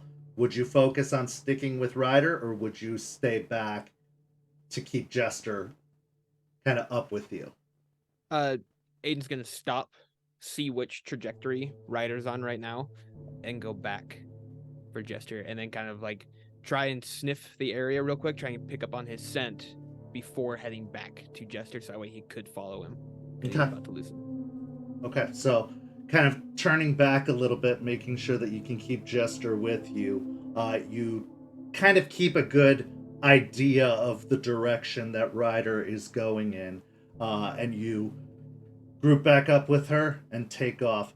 Aspen, Joseph, what are you doing? Are you remaining with Artie at the Jeep? I'm gonna follow behind the big pups. However, I'm gonna throw my jacket off and grab my bow. I'll have that follow behind, but I'm gonna shift into Glabro. Okay. So shifting into Glabro form takes a rage check. Good. Good on the rage check. So, in kind of the opposite fashion, rather than dropping to all fours, you still gain a musculature as you feel yourself grow a little taller, a little wider, and a little stronger. However, your clothes do not seem to show any signs of strain as they almost shift perfectly with your form, staying on your body. Go ahead and describe kind of what your Glabro form looks like. Do you sprout patches of hair a little bit? How would you look? Yeah, so Joseph normally is not bearded at all. He doesn't really grow facial hair that much, so he does end up getting like some scruffy, kind of saber-toothy facial hair. His ears get a little more pointed. Just not enough to be supernatural, but just enough to look a little off. His jaw, widens. You can get his teeth sharpen a little, just enough to be slightly unsettling, slightly weird looking. But yeah, he grows significantly in size, as he's normally a skinny, little goth boy, and is now an imposing, like wrestler build. Okay. Aspen, what are you doing? I will stay with Artie for now, Okay. keeping the walkie-talkie close, just to kind of be there in case anything happens on that side. She can relay. And she wants to keep a particular eye, if possible, on the entrance that the vans go. Okay, yeah, the main gate that's kind of on the opposite side. So yeah, Right. you are able to see it from your vantage point, but it is kind of a good distance away on the far side of the facility. So you'll have to pay a pretty close watch, kind of squint a little bit to see past the eyes of the parking lot, but you can kind of see it from where you're at. Okay. You can see Artie is busy typing, and looking over at his screen, you can see that he is watching what looks to be police dispatch on one side, as well as a media channel on the other side. He seems to still have Wi-Fi connection, even though most of the signals have dropped out. Aspen, as he's doing that, will turn to the car, like trying not to have Artie see her. Just be like, be careful, Regina. There's very sensitive things in here, and we want you to be safe. And she'll just and turn back. Okay. So, Joseph, go ahead and roll me a wits and awareness as well, as you're trying to keep up with the wolves that do move significantly faster than you, having 4 feet instead of 2. 3 successes. 3 successes. Okay, so you got a good eye on Aiden and Jester up ahead. Ryder has kind of gotten out of view. He's moving very quickly and seems to be very focused, darting straight ahead. But you're able to go ahead and roll me a stamina and athletics to see if you can keep up with them as well. Sure thing.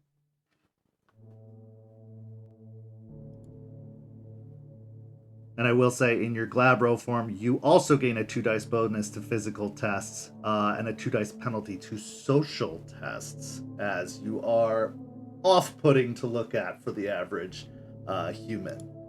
So how many 6 successes? 6 6 successes. On successes. my stamina, yeah. Okay, so you're running almost as fast as they are. You're able to keep up with them at a significant pace, not falling behind at all, I would say. In fact, almost bypassing Jester as she looks a little confused, kind of losing the trail for a minute. But you do manage to stay together, the 3 of you. As you reach kind of the far end of the parking lot, approaching the facilities, you can see Ryder kind of waiting for you at the other side, and as he sees you catch up, he kind of looks and like ticks his head over to one side and then kind of jerks his head to the other, suggesting that you split up and surround the building from both sides. Give a slight head nod, and I'll look to Joseph and Jester, and then give them a head nod, and I'll move. I'll sweep right. Okay. I'll tilt my head for you to go with Ryder, and then me and Jester or Joseph will go the other way. Okay.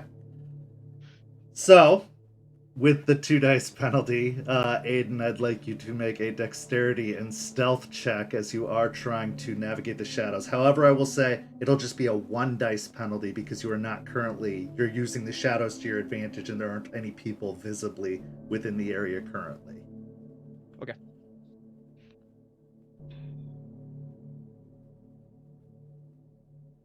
Ooh. 2 successes. Okay. Jester and Joseph, same thing. If you can make a dex and stealth. Joseph, you do not have a penalty as you are not dealing with the issues there. But Jester, if you could make the -1 penalty as well to your dex and stealth as you make your way around the other side.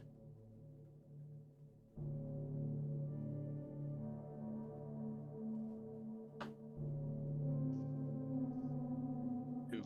2 successes. Okay. Okay.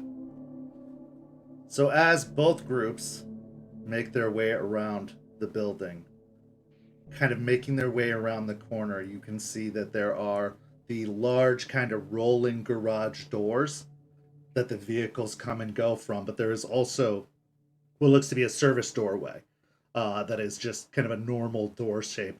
Standing outside on either side are these men dressed in the black with what appear to be bulletproof vests with rifles at the ready, standing outside. They are going to attempt to roll a wits and awareness to see if they spot you, and we will see what happens.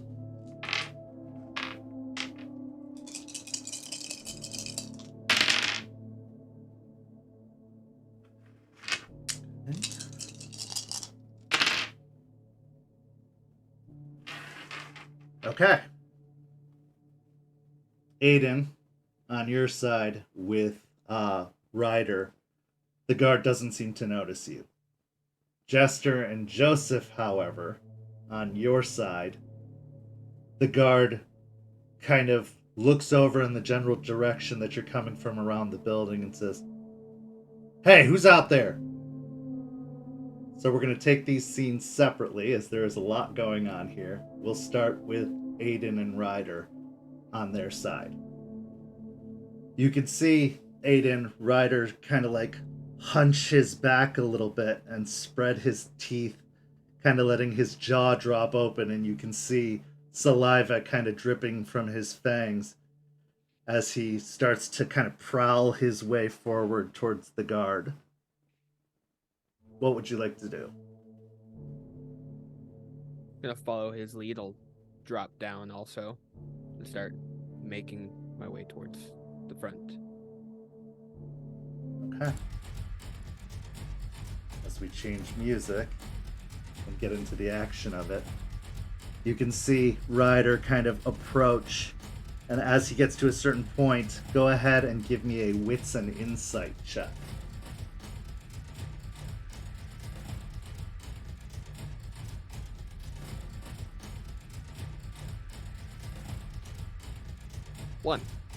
One. You can kind of tell from his body language that he's going for a pounce, but you can't quite tell what his intentions are. And as he kind of, just as quickly as he kind of leans back, he springs forward, his jaws opening and his front paws out, claws out, ready to rend into the individual. What are you going to do?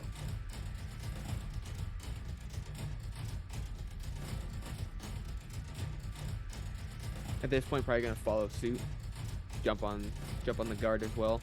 If he's going high, I'll go low. Okay. And if he's going low, I'll swap and I'll take out the throat. Adjust the volume on this music really quick because it seems very, very loud. Okay. So go ahead and roll me a strength and brawl check as you go leaping. He seems to be going high. You seem to be going low.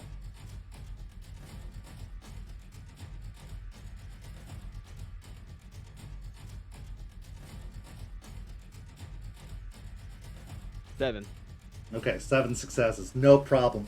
Are you going for a bite, or are you just looking to knock their legs out from under them? I'm just trying to knock him down. Okay. So as you kind of sideswipe, almost turning purposefully to use the strength of your body into their legs, you can hear a crunch as one of their legs buckles very dramatically. You can feel the bone snap under the force of your blow, just sideswiping into the bottom of their legs. Ryder takes them from the top, like claws wrapping around their shoulders and their jaws just enclosing around the head of the individual, bringing them down to the ground. And you hear the sound of tearing flesh and a muffled scream as he rips in one swift motion the head from the body of the guard, sending it toppling off to the side. He kind of whips his head around towards you, and you can see like a glint in his eye that he is very much enjoying this. Before you stands the doorway. Quick enough and easy enough, you dispatch the guard on your side of the building. Jester, Joseph, on your side, what are you doing? You can tell that the guard is aware of your presence, and he has lifted his rifle as he starts to move towards your area.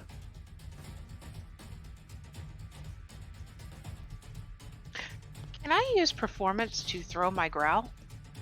To make it sound like it's behind him? Sure, let's try it. Go ahead and give me a manipulation and performance.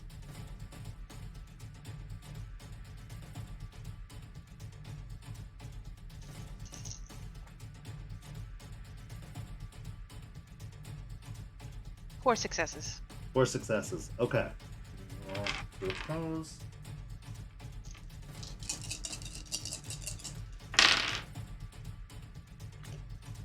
Okay.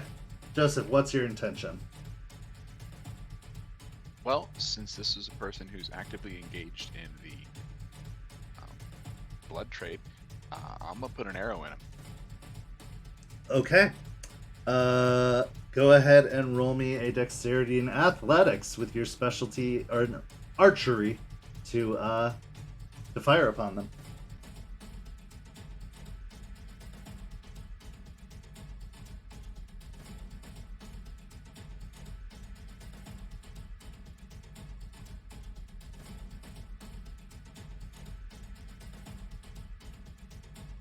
That's five successes. 5 successes.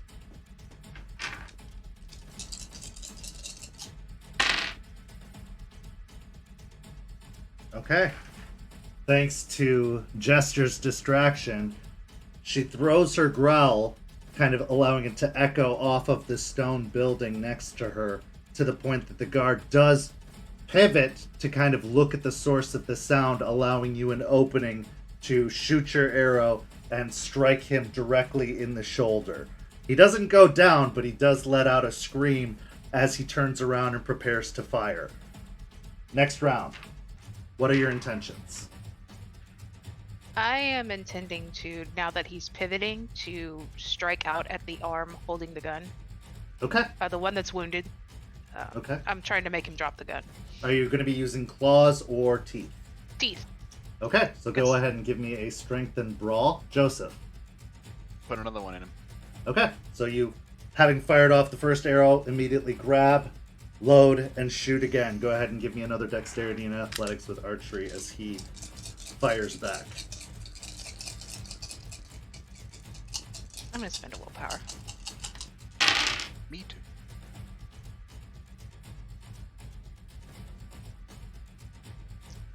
I will say that he seems to have his gun pointing in Joseph's general direction since he is not expecting the wolf.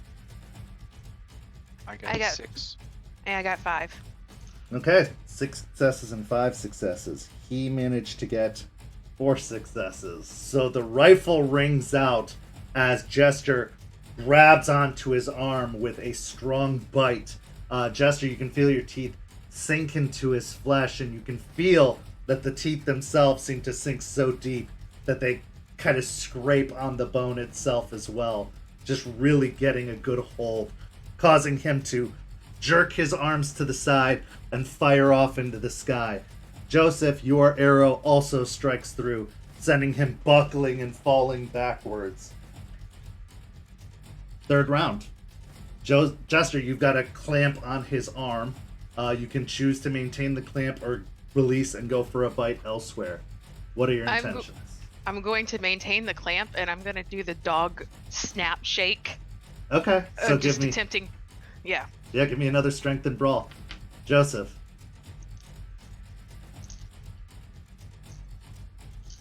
Same. Okay.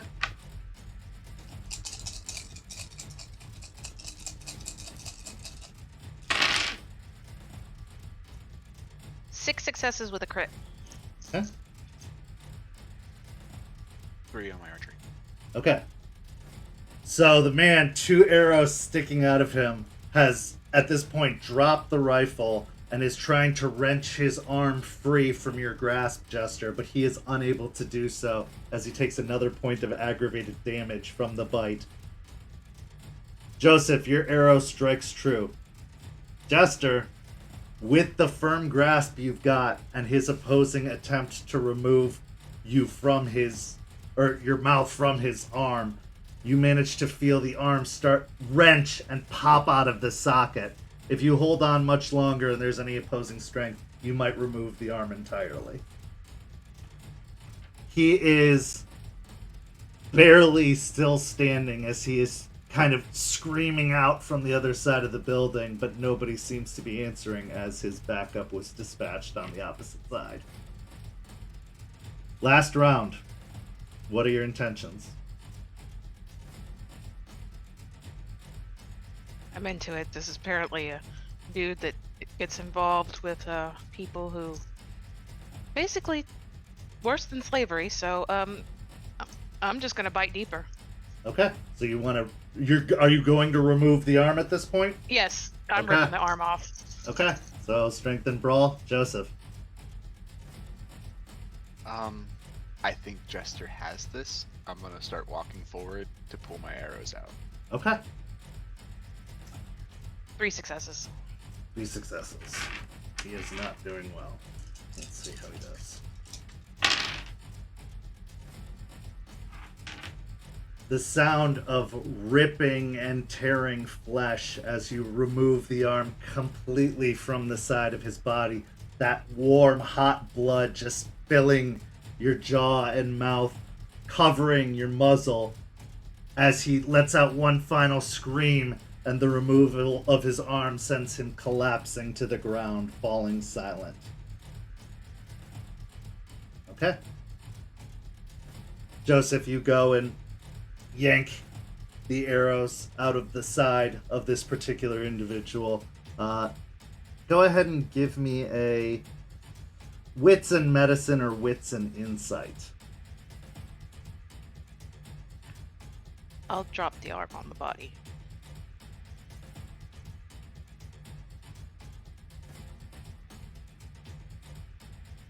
Okay.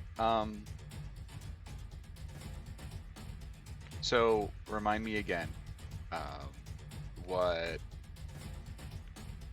how we deal with 10s. So 2 10s. If you have 2 of them, they explodes into 4 successes. There's no like Okay. messy criticals or anything like that. Okay, cool. So yeah, that's for 7 successes on medicine. With a critical? With He a critical. did. He really did. Like Yeah. very, very much dead. He is yeah. Yeah, the amount of trauma he's taken, there's no way. I mean, he's gonna bleed out. You can tell that he's dying at the very least, but he will die if he doesn't get extreme medical attention right now. But he's as good as dead. Okay. So on the opposite sides of the building, you find yourselves outside of these doorways. Go ahead and roll me wits and awareness, all of you.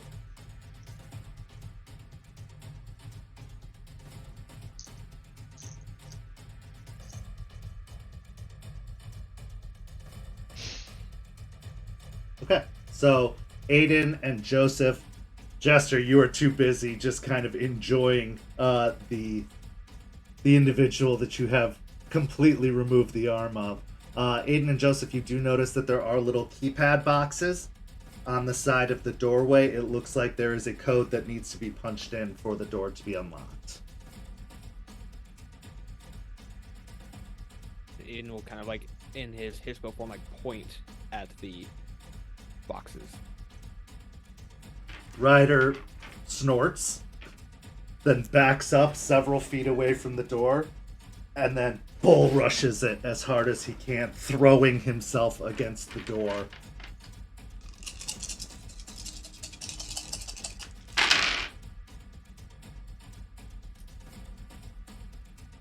Yep. Okay. He completely smashes through the door as he gets a what's the term? Brutal outcome. He completely smashes the door in, sending it just breaking off, leaving a chunk of the door still attached to where it seems like it latches, but the rest of the door just comes off the hinges and almost swings the opposite direction into the room. Jester, Joseph, on your side, what are you doing? I'm gonna grab my walkie and be like, "Hey, Artie, can you get me into a keypad here?" Aspen, on your side, you hear the walkie-talkie kind of spark up and Joseph's voice come through. Yeah, give me a second. Artie I will is- sit. Sorry. I was Oh, going to say no. I'll sit at Joseph's feet and wait. Artie is going to attempt to hack the door lock remotely.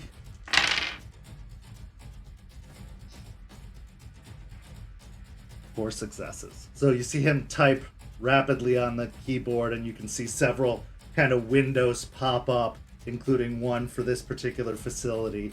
And after, I don't know, a minute and a half, about, 90 seconds, you hear bing, and the lock just opens.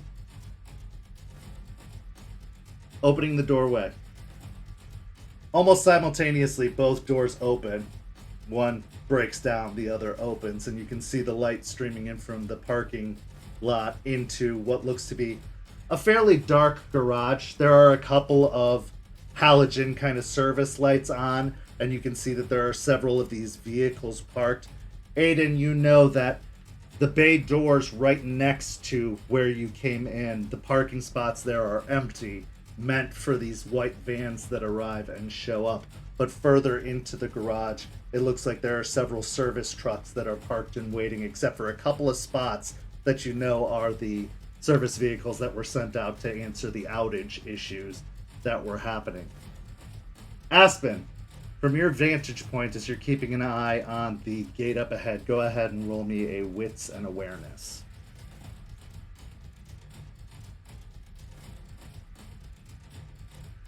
Could I roll a wits and investigation since I'm very specifically only looking at Yeah. that direction? 100%. Okay.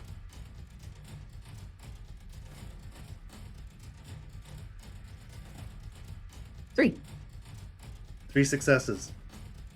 Watching the gatehouse, there doesn't appear to be any movement. The gate guard hasn't come out of the box. The fence hasn't slid open. You heard the gunshots come from Joseph's side, but it doesn't appear that it's caused a stir just yet. Okay. She'll just sit there, anxious, fiddling with the ring on her hand and shaking her leg very vigorously, like up and down from the anxiety. Just Okay. kind of watching.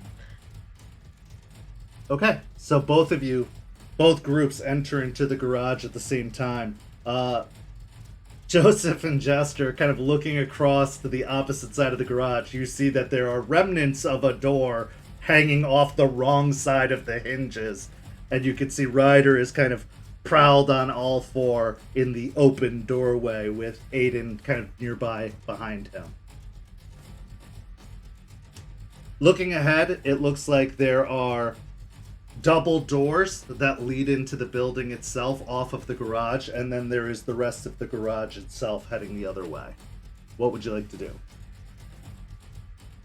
Should we go through the door?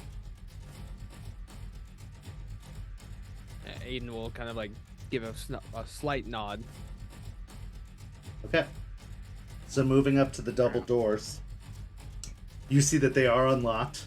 Easy enough, you open them. It looks like the main security was for the punch codes on the outside.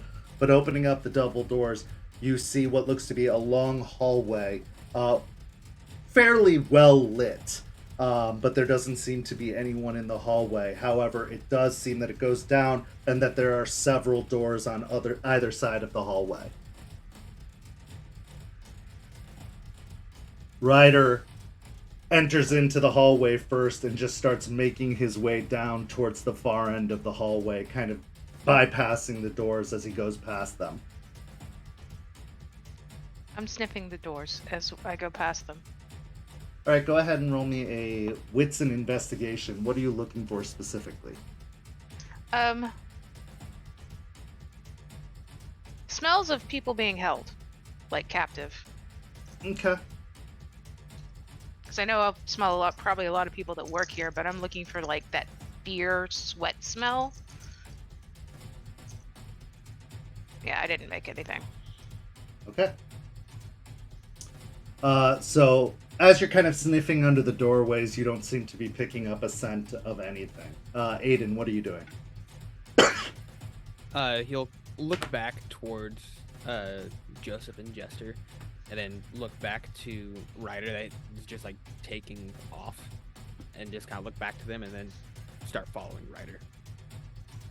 Okay.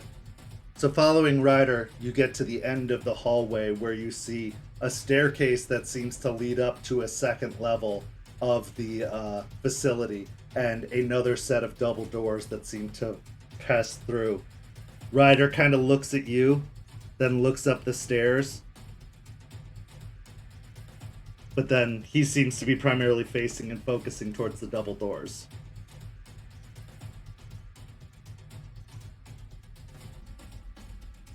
He'll reluctantly start making his way up the stairs, but to a point where you can like watch him. He'll go up just enough to make it look like he's going up the stairs, but then he's gonna come back down.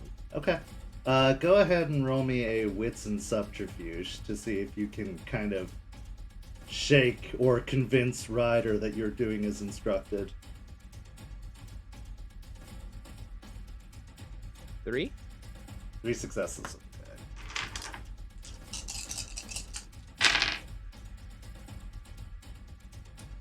Okay, Ryder seems to be thoroughly convinced, and he pushes through the double doors, moving on. Joseph, what are you doing? I'm gonna move down the hall a little slower, keeping my ears open for any movement. All right, give me a wits and awareness.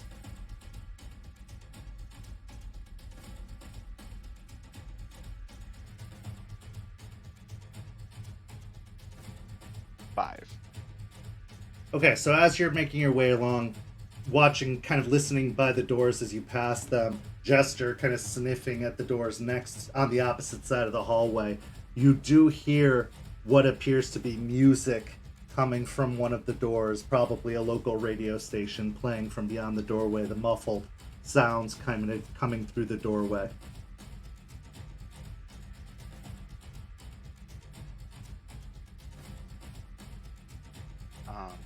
Okay, I will stop at that door and kind of like gesture to Jester that something's in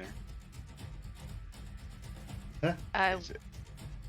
I'll make myself like kind of adjacent to him so that if the door opens, I can leap in. I'll see if the door's locked. Careful. Okay. Reaching out and kind of gently jiggling the handle a little bit to see if it gives, you can tell that it's unlocked. Alright, I'm gonna try to quietly open it. Go ahead and give me a dex and stealth roll as you Dude. try to open the door without notice.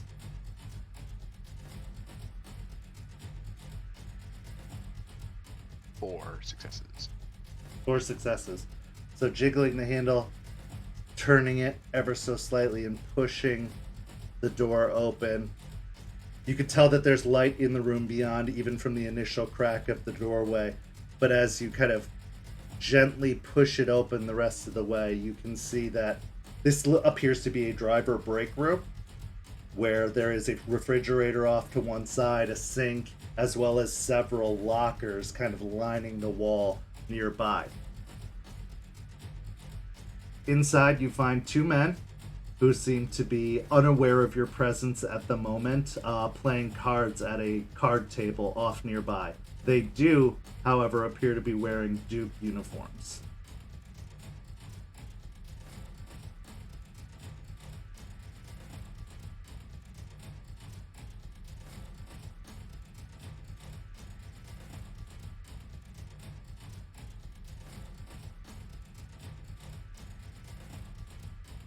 I'm going to slowly close the door but not latch it. Alright, give me another dexterity and stealth. Yep.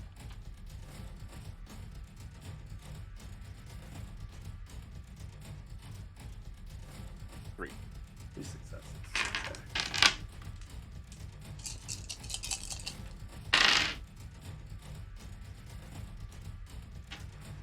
As the door is getting ready to close, you hear, "Hello?" And then you hear the scrape of a chair being kind of like backed up along the concrete ground, and footsteps heading over towards the doorway. I'm backing away from the doorway, like down the hall. Okay, back towards the garage. No, back the other way towards the Towards the stairs. stairwell. Yeah. Okay. Go ahead and roll me a dexterity and stealth. You will get a -2 on this one, unfortunately, as you are heavy, padding feet and large body kind of maneuvering your way down the hallway. Joseph, what are you doing? I want to do the same thing. I want to get behind the big scary dog. Okay, so dexterity and stealth as well. I got 1.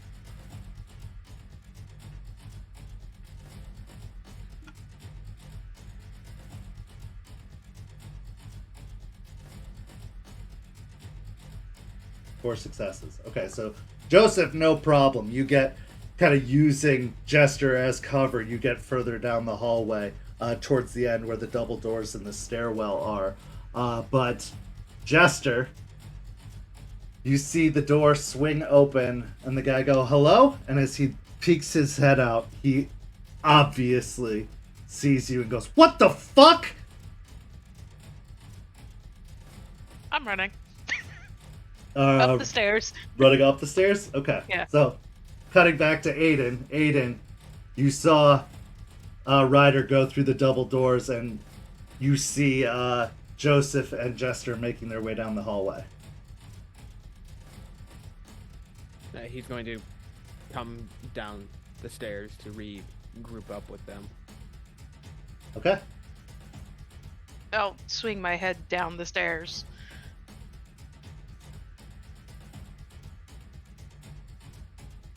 What do you want to do? You hear a what the fuck from down the hall. Ignore it, I'm gonna follow Ryder. Okay. So going down the stairs and bursting through the double doors, you kind of follow after Ryder's lead. In the car, in the Jeep, I should say, Aspen, go ahead and roll me a wits and awareness, as this is not what you're focusing on. This is something that's happening nearby.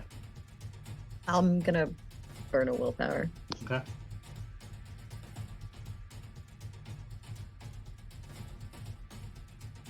Phew. Okay. So as you kind of look over towards the screen, you can see Artie typing furiously on the screen, but you see a pop-up window kind of emerge as it looks like someone is trying to make a call out. But it is blocked. Okay, where specifically? From the facility. From a landline in the facility. Okay. Does it like ping at all? Like where exactly? What? No. I don't know how it works. No, okay. it's just a phone cool. number pops up.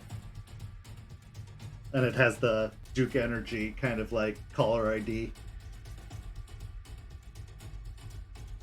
Okay. Do I hear any yells or anything happening? Or No. just the gunshot? No, you guys are Okay. far enough now at this point that, yeah, you wouldn't be able to get any sense of what's going on in the building. Okay, that's what I thought. She's gonna get out of the car. She's gonna look at Artie. Be like, I'll be right back. Okay. And she's going to go just into her lupus form. All right. So go, I believe that's free, actually. It is, yeah, it's free. Yep. Okay. So, wearing the same dedicated clothes, I assume, that were dedicated.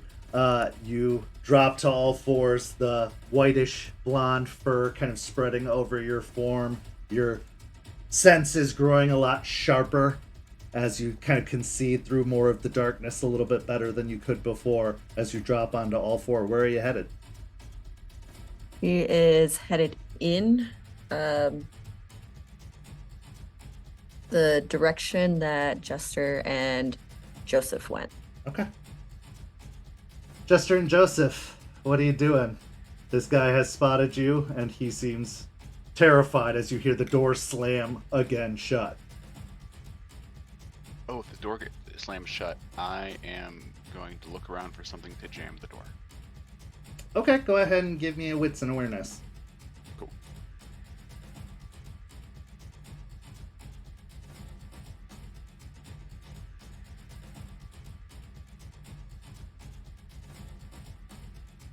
Got 2 successes to spot something. Okay. So you're looking around. The hallway itself seems to be fairly empty and rather, I mean, I wouldn't say clean, but it's not, it's not cluttered and there's not a lot of debris. You're not able to spot anything that's going to jam the door.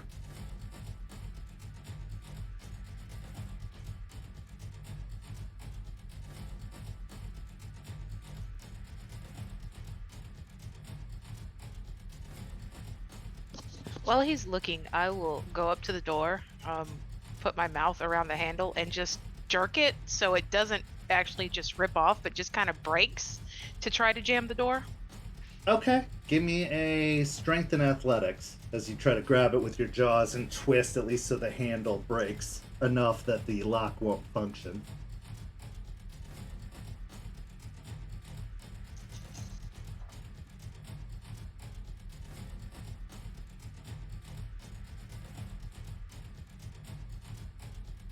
Seven successes with a 7 crit. successes. Okay, with a crit. So yeah, you give it a good jerk and you hear a snap of metal, and the handle is very, very loose in your jaws. You're pretty sure that if you just pulled off, it would just pop right out. But it sounds like you've broken the locking mechanism. I'll give a slight roof and then head up the stairs. Okay. So Aiden, beyond the double doors as you break in, you're in kind of what looks to be I would say kind of like another warehouse of sorts. It looks like there are, machine parts, almost like a storage room. I wouldn't even say warehouse, like a storage room, where there are various cans of oil. It looks like they do a lot of their own maintenance here, and this is where they seem to store the supplies to do maintenance on the vehicles in the garage. You can see that it's not that large of a room. It seems to be primarily a stock room pass through, where there are double doors on the other side, and you can see both double doors are kind of blown open, and you can see Ryder has passed through into another room beyond. You do, however, hear a muffled scream and another squelching snap. And you can see that Ryder is crouched, over somebody on the ground. Gonna run up to Ryder. Getting up close, you see another one of these black-dressed individuals is on the ground. His kind of maw covering one of their head, the head of the individual, and blood kind of pooling out from beneath it.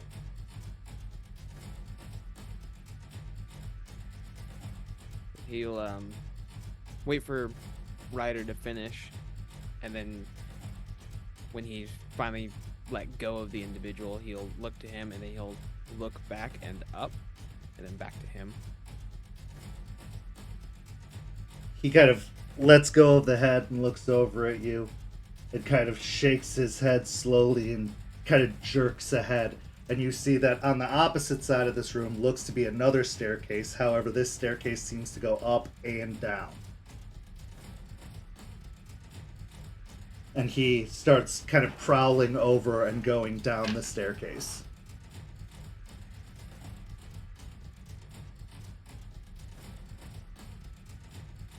Guy's making it difficult. What do you want to do?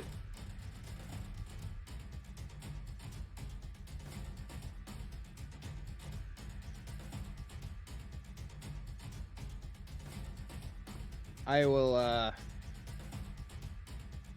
so there's a staircase leading up and down. He's going down. Mm-hmm. And that I saw Jester going up. Yeah, she was. Well, she had turned back to go down to the door that was. But I didn't see that part. Last I saw was she was on the staircase. Yeah. Okay. Yeah, then he'll keep following Ryder. Okay. So Jester and Joseph, as you get to the top of the stairs, you see what looks to be another single door that you were standing out of on the landing at the top of the staircase. You can also see what looks to be like a small waiting room of sorts. Like there are several chairs kind of sitting nearby, but there's a door that is leading beyond to another room. There any light coming from under the door? Yes. Alright, I'm gonna listen real close, see if anything's happening inside. Okay. Go ahead and roll me a wits and awareness.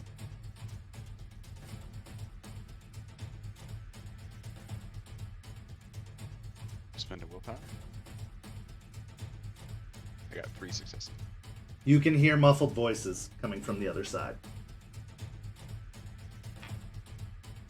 It's hard to discern what they're saying, though. The door's providing enough coverage that you can't really hear.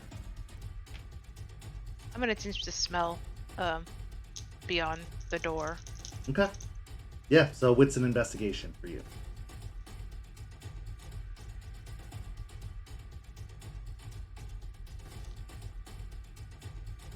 Nothing. Nothing. Okay, yeah, you're not getting an odor. There's a lot of kind of exhaust and other smells that kind of come through this building. It's really hard to tell. You can also hear the ventilation of a heating unit, because it's particularly cold this evening, kicking on after what it feels like it's been probably a while of no use. It's kind of got that musty smell. But it's masking your ability to detect anything else. Okay.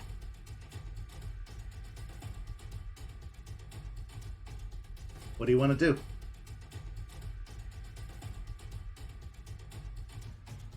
I'm gonna And wait for Joseph. this is like kind of clinical waiting room looking. To a degree, yeah.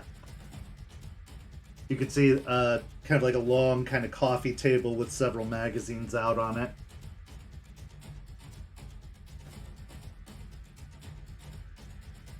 I think I have something. Maybe I'll look it up real quick.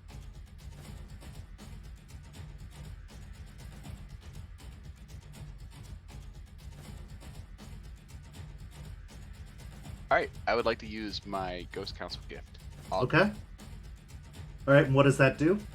It allows me to view a location remotely as long as there's a reflective surface I can look into. Okay. Okay. And what's the cost for that and the roll? I can't hear you. Cost me 1 willpower, and I do an intelligence plus wisdom check. All right, so kind of pushing the magazines off the table, the kind of the tabletop surface, you do see that it does appear to have kind of a reflective sheen off of glass on the tabletop. Awesome. Let me make So my- go ahead and make the roll.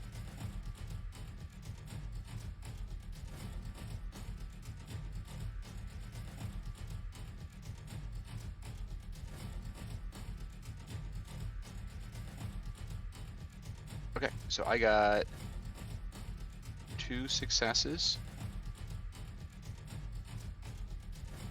Okay, so 2 successes. You kind of stare at the table itself and you see that it has an almost see-through quality looking down to the floor beneath, but you can also see like a very faint reflection of yourself. And focusing on the reflection, calling out to the spirits, you can kind of see the surface of the table kind of start to waver a little bit and start to change in imagery to where you see what looks to be several vague-ish outlines, smoky outlines of what look to be cubicles. And you can see 2 people kind of moving around, talking, but you still can't make out the words or tell what they're saying. But you can see one of them holding the phone and kind of gesturing it to it like, you know. No shape of weapons. It looks very much like office kind of. It looks very much like a dispatch area. Okay.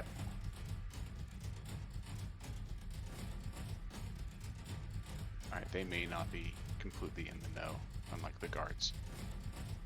They might be Duke people. I'm going to not break into that room right now. Okay. So, And point down, Jester. okay, so are you guys heading back out and down the stairs? Mm-hmm. Yeah. Okay. So turning back, heading through out of the waiting area, you head towards the stairs, heading back down to the hallway. Aiden, at the bottom of the stairs, you kind of reach what looks to be another doorway with another keypad. Ryder kind of looks at you, almost like sharp-eyed and kind of trying to gauge what exactly you're doing. He backs away from the doorway and then jerks his head towards it. Nods his head and walk through the door. The door's closed right now. But you see another one of those keypads next to the doorway. All right, following suit from what he did, he's gonna try and bash the door in. Okay, go ahead and give me a strength and athletics as you try to throw your body up against the door as hard as you possibly can.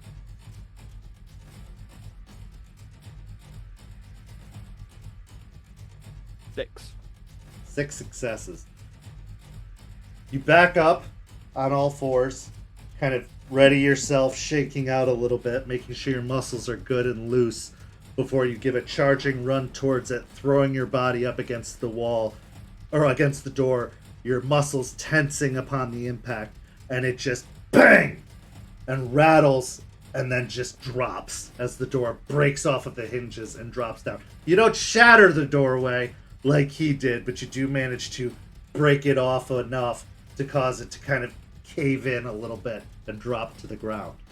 What you see beyond looks almost diametrically opposite to what you've seen so far in the facility.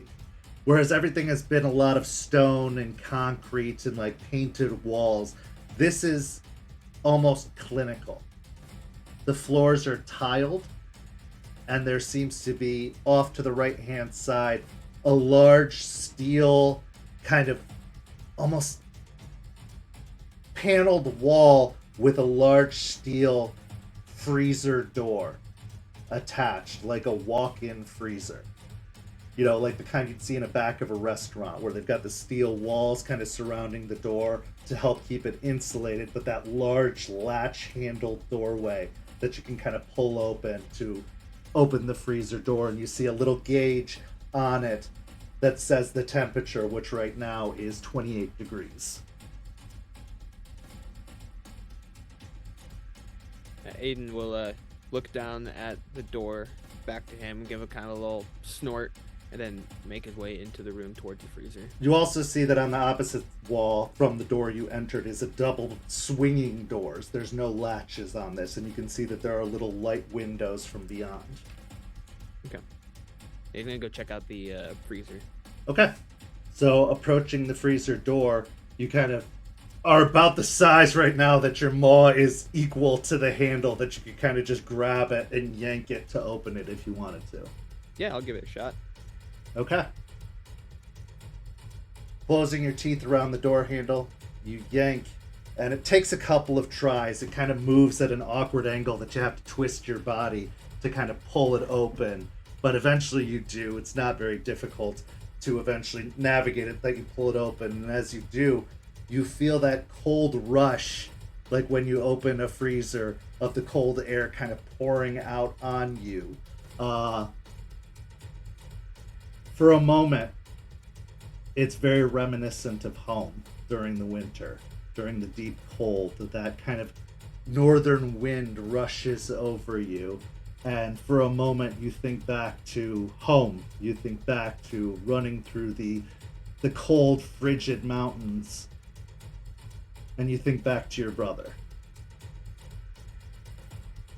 Your mind kind of drifts momentarily, thinking about that phone call you had before this entire operation, thinking that they may have found him, but he may not be in the best of circumstances. And something inside of you triggers ever so slightly. You feel your frustration, your anger over being so far away, unable to assist, unable to help, and not knowing what the state of your family is. Go ahead and take a point of rage, as you are reminded. The door opens with kind of like a groan as it slides open. And there is a kind of like faint, dim light in the haze of the frigid air up above that turns on as soon as you open the door. When you do open it, you see beyond what appear to be shelves and shelves lining the walls, kind of like wire-framed shelving units with these blue kind of plastic bins with labels on each of the bins.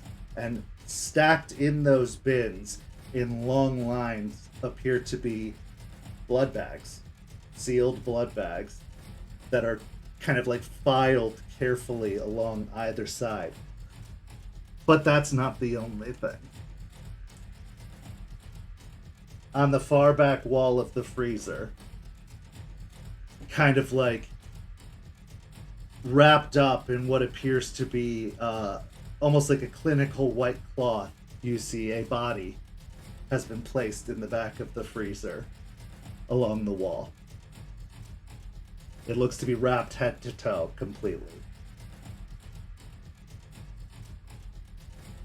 Aiden will turn around, kind of like do a small little bark towards Ryder, and then turn back towards the freezer. So as you turn around, looking for Ryder, you find the room is empty, and you see the two swinging doors squeaking slightly on their hinges.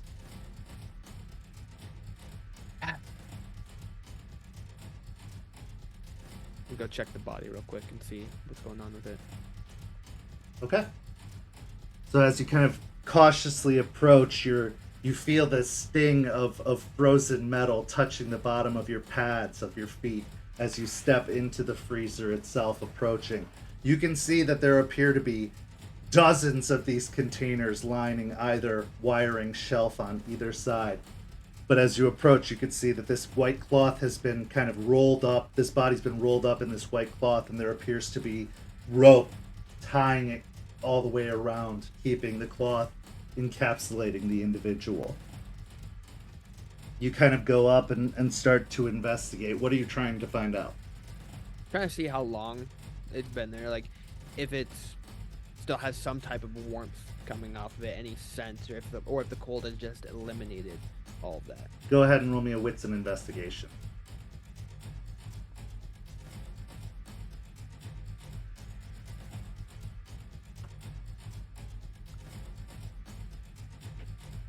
Two. You don't feel any warmth. You don't smell anything except what appears to be frozen meat coming from this body. There does not appear to be any signs of life or recent activity. Okay. Well, if it's not anybody, he's gonna turn around and walk out the freezer and head towards the double doors. Okay. You make your way towards the double doors, pushing them open. We're going to cut to the other group really quickly. Jester, Joseph, you make it to the bottom of the staircase. Actually, let's cut to Aspen first. Aspen, you arrive outside of the building. You can see on one side there is a smashed-in door, and on the other side there appears to be a single door that is closed at the moment. But you can see a little green light coming from what appears to be a security panel. Security, what? Sorry. A security panel, like a punch pad panel. Oh, okay. Well, specifically, I want to kind of get to where the vans would drive straight up to, the door there, and kind of sniff her way stealthily to try and follow the smell of like where the blood would have come from, because she's assuming that they're putting blood into these vans. Okay. Go ahead and roll me a dexterity and stealth with the +2 dice, because you are moving in lupus form, which gives you bonus to your dexterity, or your stealth, I should say.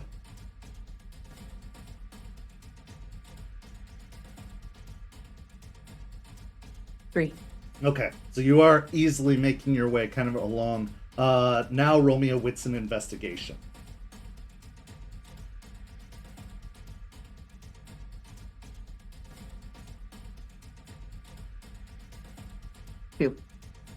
Two successes. There is a strong scent of blood, but it is not from the garage door. It is from the body on the ground. That, which side would you say you went to? The left side or the right side as you were approaching the building? The one with the smashed-in door or the one with the intact door? Probably the intact door, because I was going the direction of... Okay, yeah, you smell a lot of fresh blood on the ground, and a individual with a removed arm kind of slumped over their lifeless body on the ground. But that's the overpowering odor, is the smell of the fresh blood versus any kind of other remnants of blood. It's kind of hard to tell if there's any other. Okay. Just real quick. There's the door that's basically locked at the moment. That's off to one Well, it's side, right? unlocked because he'd hacked it, so that's the green light is saying that you do have access. Okay. And then so there's an open door, there's a smash door. They went through the Joseph and Jester went through the open door, the unlocked door, that is still intact. right, and in front of that is the double doors that they went through to the hallway. That is inside the garage itself, so you'd have to enter into the warehouse, like into the parking garage, to see the double doors that go into the hallway. Oh, okay. Because you're Then we should outside go of the that- building, I assume, right now, unless you actually go in. Yeah, no, I was planning on going in. Oh, okay. So going in, yeah, you see the double doors that lead in to the facility beyond. Okay. Then she'll go through there. Okay. So I will say this is about the same time that you guys have descended the staircase after investigating. You see the blonde, white-furred wolf that, Joseph, you've seen personally as Aspen, making her way in through the double doors that lead out into the garage. There is panicked noises coming from behind a door down the hallway about halfway down between you and them. You can hear rampant talking and the sounding of furniture being scooted to block the door from the opposite side, trying to keep anything from coming in. I'll nod to Aspen and Jess should be quiet. So come on. We will follow them. Okay. What are you guys doing? I will whisper to Aspen. There are people upstairs. I think they're not military. So downstairs is where the action is. Oh, well, through. I don't know what's downstairs yet, but Yeah. through here is the action. Okay. I'm gonna lead through the bottom to eventually Okay. catch up to Aiden. So moving through the kind of storage area of the various parts and necessities needed for maintaining vehicles, you head through to the opposite side where you see a stairwell leading up that appears to go to the other side of that office area that you were coming from, and another stair leading down. You see another broken door at the bottom of the stairway that seems to pass into a room beyond. Easy trail to follow. So going down the stairway and passing through the broken door, you can see that Aiden is stepping out of a freezer, and that there are a pair of double swinging doors on the opposite side that are swinging ever so slightly as if they've been passed through recently. Now the park is restored. Everyone is together. What would you like to do? Aiden's gonna look towards the double doors, towards them, and then go through. So Okay. Passing through the double swinging doors, you find another very almost clinical room.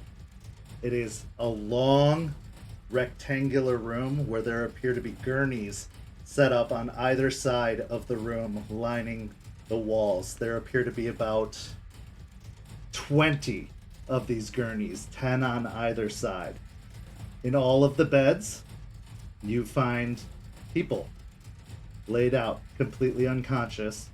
On either side, there are pulse monitors hooked up to each of them, and there are IV bags that are hung up that seem to be feeding fluids into the individuals. But also coming out of the other side is a drip bag that seems to be draining blood. Down at the opposite end of this long room, you see 3 men in lab coats, and they are the most horrifying things you have ever seen. Twisted, disfigured individuals with what seems to be flesh that is very creased and wrinkled, almost as if all life and love and joy has been sapped completely out of it, almost like a raisin of a person. These 3 individuals with bald heads and creased, wrinkled features kind of look over in your direction and are hissing as Ryder is kind of perched between, halfway down the rows, on all fours, kind of coiled low, snarling out in reply to them, preparing to leap in their direction. What would declare your intentions, everyone?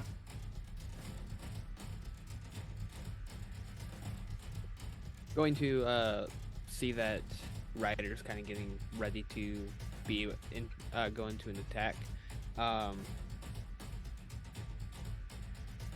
He's still in his Hispo form. He has not turned into his Krynos. Correct? Yeah. Yeah, Aiden will move up towards Ryder, but on the other side of the room to try and create 2 points of contact. I will also say, because of the horrifying sight, Jester, Aspen, and Joseph, you can all gain a rage as well, as you see that these people, and kind of inspecting them all, Aiden, you're slightly distracted, but Aspen, Joseph, or Jester, you can make a intelligence and medicine check, kind of looking over all of these individuals. I think Joseph's medicine is best. Okay. Do Is that over? you guys have Yeah, dots I'll- in medicine?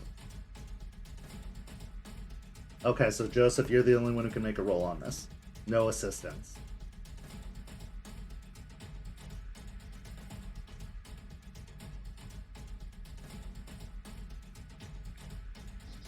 I will say 4 successes.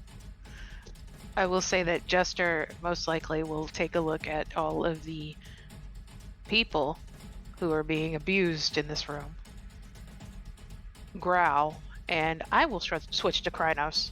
Okay, so go ahead and make 2 rage checks. Joseph, how many successes? 4. It's hard Okay. to tell for sure looking at these particular individuals, but based off of kind of the sounds of the beeping heart monitors and from what you can tell, these individuals are in comas or are otherwise vegetative states. They are not drugged in any fashion. You don't see any evidence of anything keeping them under. It seems that they are in this state, fixed in this state. Okay. So, Jester, in the fury and rage of everything you've behold, you kind of pull yourself back up into a stand, your front paws forming into fingers and claws, the fur spreading over your large, massive form even more, growing with muscle, giving you a 4 dice bonus to all physical tests now as you shift into Krynos form. And I will give a very loud, snarling growl to the vampires in front of me. Okay. Aiden, what's your Us. intention? Go ahead. Hearing or noticing that Jester's gone Krynos, he'll look back like, oh goody, and then he'll turn into his. Okay, so 2 rage checks. Aspen?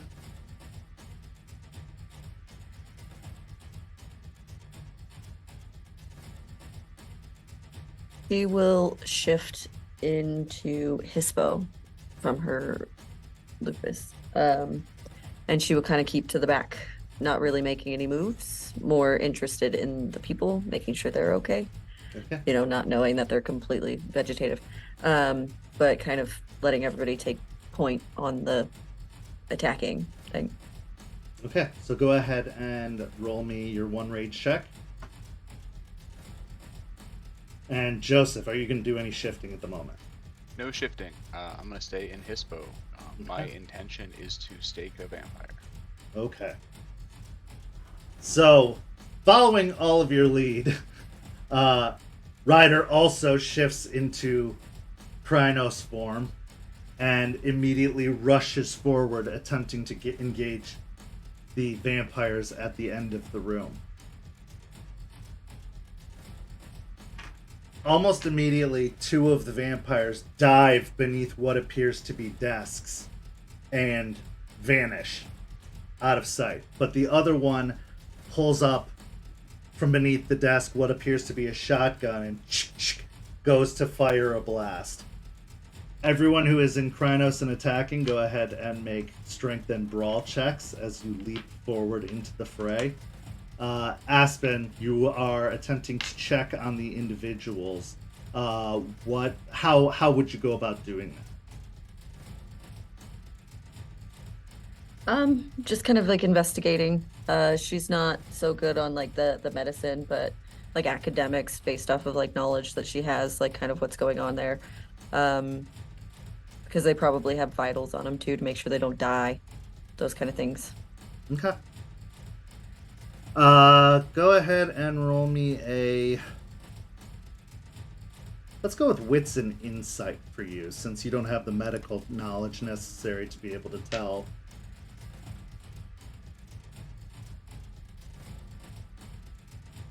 Two. 2 successes, okay.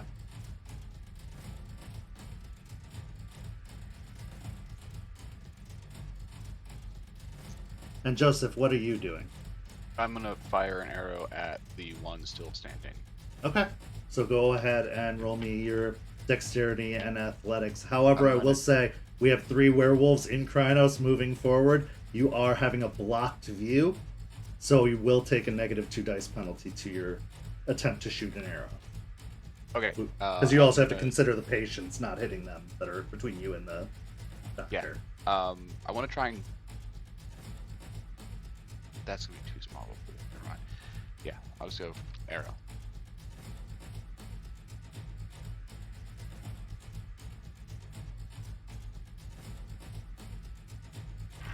And Jester, how many successes did you get? 7 with a crit. I also spent a willpower to reroll. Okay.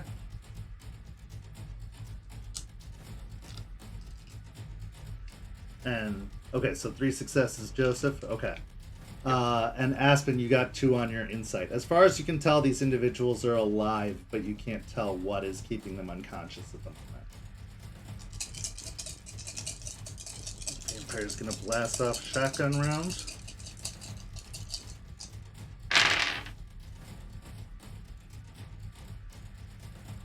Okay.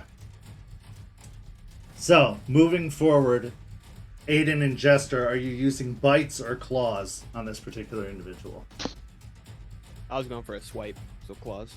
Okay. I will go for a bite Okay. because I think Ryder might be going for claws as well. So Okay. So almost immediately you guys advance. The shotgun blast rings off, but you can tell that it jerks to the side, kind of ricocheting off of one of the nearby walls, sending a cracking, shattering of tile from one of the nearby walls raining down onto the ground. Easily enough, both of you you and Ryder swipe with your claws, sending large rending rip marks across the flesh of this withered individual. And Jester, you do manage to bite in, not directly into the side, but managing to catch one of his arms as well, sinking your fangs and your teeth deep into it and ripping at some of the flesh. Joseph, your arrow just kind of flies past them and sinks into the wall beyond, into what looks to be a cork board up on the wall that has various post-it notes and messages up on it. Next round. Aiden, Jester, you are both engaged with the one Kindred. Joseph, you are across the room still with your bow, and Aspen, you are kind of moving to the beds nearest by, trying to sniff out the source of what's kind of keeping these individuals down. Go ahead and declare your intentions. Also, Aiden and Jester, you will have to spend a willpower to stay in Krynos form, because you did not kill him yet. right. Thank you. I'm going to attempt to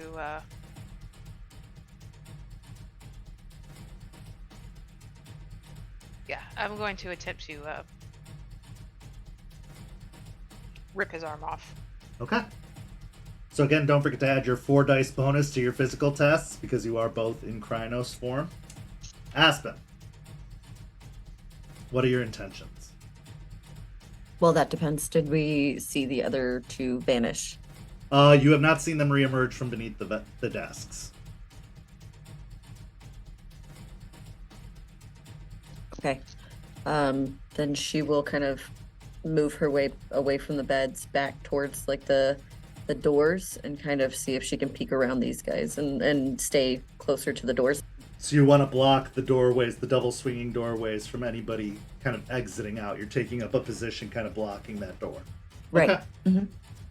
Go ahead and roll me a wits and awareness, as you were trying to kind of keep an eye out for anybody headed towards the doors, even though you are at an extreme disadvantage because they are currently invisible. Joseph, what's your intention? The exact same as Aspen. I want to move back to the door. Make sure everybody gets out. Then you can also roll a wits and awareness. Now I'm going to keep these separate, that you guys cannot assist one another because we are in active conflict. What one can see and one cannot could affect things. I'm gonna activate Razor Claws. Okay. Go ahead and describe what Razor Claws does and what the cost is. The Guru, basically I do additional damage. My claws grow unnaturally sharp, and they are enabled and deal even greater damage to my enemy. It lasts for one scene. It does cost me a rage. Okay, so go ahead and make a rage check. We're good. Okay. So the claws kind of growing from your hands, growing razor sharp and even pricklier and pointier than usual. You are going to use those on your attacks. Did you roll your attack yet or not? No, yeah, I wanted to activate that. Okay. Now I'll do my attack. Aspen and Joseph, 4.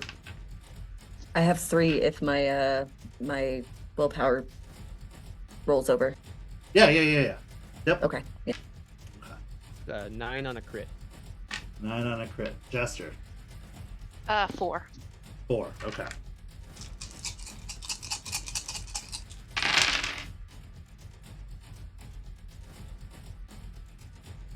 Okay.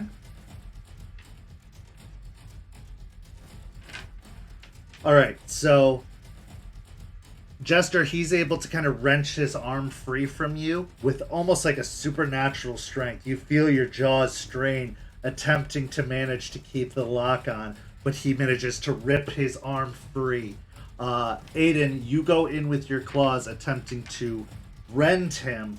However, he manages to shoot off the shotgun into you, doing 2 points of superficial damage as the blast kind of hits your chest from up close. But being in Krynos form, you are able to have the damage it would do.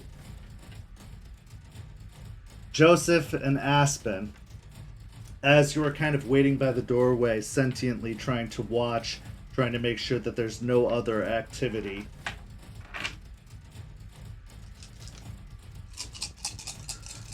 Aspen, roll me a dexterity and athletics, but a -2, as you do not know where the source of the attack is coming from until the last possible second.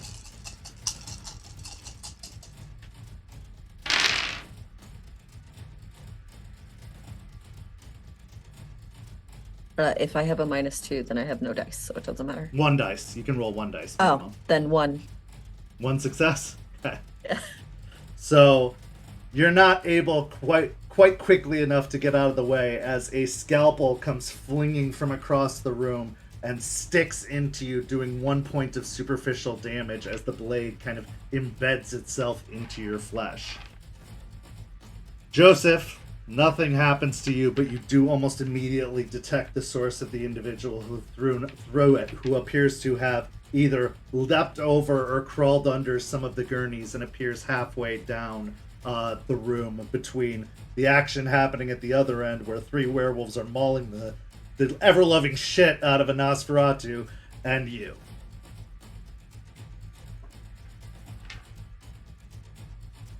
Can I do anything in response? We have to wait till next turn. You gotta wait till next turn, but you do know where they are. Perfect. Okay. 1 or 2? There's just 1 that Okay. appears there right now. Okay, next round. Declare your intentions. Aiden and Jester first.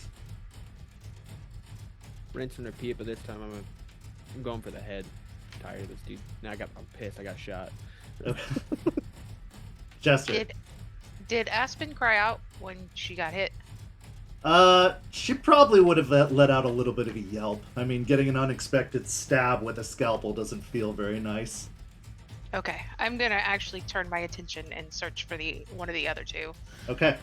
And Not great at Aiden it, and but- Jester, go ahead and spend a willpower as well to maintain Krynos form, because you still have not killed a quarry this round. Okay. Aspen, Joseph, what are you guys doing? Oh, roll me a wits and awareness, Jester, to see if you can spot the individual halfway down the room. Okay. She's just keeping her spot, staying. Okay. So you're not attempting to respond or react. You're going to stay sentry in the doorway to stop anything from escaping. Yep. My Joseph. intention is I'm gonna try and shoot and stake the one that just popped up. Okay. So to purposefully stake them, you're going to have to beat them by 5 successes, and it is a -2 penalty. Because it's a called shot. So does the weapon damage include that? Like, cause it says what, like 5 points of damage before being reduced. Right, Okay. yeah. Yeah. So that like the bow, they don't have bow listed, but I figured it's stronger than like a little light like a crossbow, so that'd be like a +3, like a 9mm. Yeah, I would say so, because it's got Okay. the force and power behind it to Yeah, kind of- I don't really use this one when I'm in normal form. Yeah. Okay, so Jester, what'd you get on your wits and awareness? 3 successes. 3 successes. You do spot the other Nosferatu halfway down the room. Seems to be focused primarily on Aspen and Joseph. Okay. I don't know if this run I'll be able to, but I'm going to try to pounce on him. Okay, I'll say that you've spotted and have started moving towards him, but it'll take Okay. next round for you to arrive, since you're also trying to navigate around the beds and Does making it- sure. Yeah. Does it take an action to switch forms? just a It is a range check? free. It is a kind of like a free action. It's a minor action in a turn to switch forms, to shift as you go. Yeah, I'm switching from Krynos to Hispo. Okay.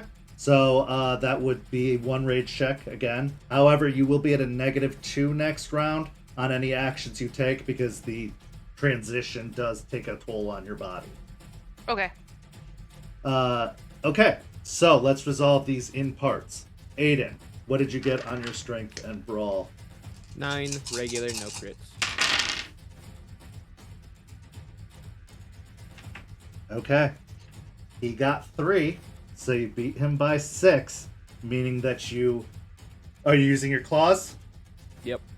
You managed to grab onto the head and just rip it completely off of his body, causing it almost to rapidly start decaying in your hands as you have decapitated this particular Nosferatu, and you will not have to spend a willpower next round to stay in Krynos form.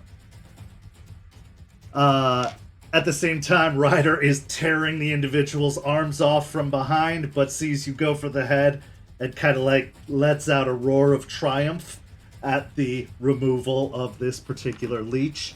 Okay, Joseph, you're shooting, right? Going to stick. Yes. Okay, Yes, so go ahead and roll it. I did. What did you get? So I got 4 successes and a brutal result. 4 successes and a brutal 4 result. successes, then 2 ones on my rage dice for a brutal result. So that's 7 total damage minus whatever he gets, plus the fact that it's brutal. Okay. So he got a messy critical, but got 5 successes. So he beats you, but because of your brutal result, you kill one of the patients with your bow. He dodges out of the way, ducking beneath one of the beds, and as he does so, you release your arrow and it slams directly into the head of the sleeping patient, sending the monitor going into a flat line almost immediately. Does that give So- me a rage?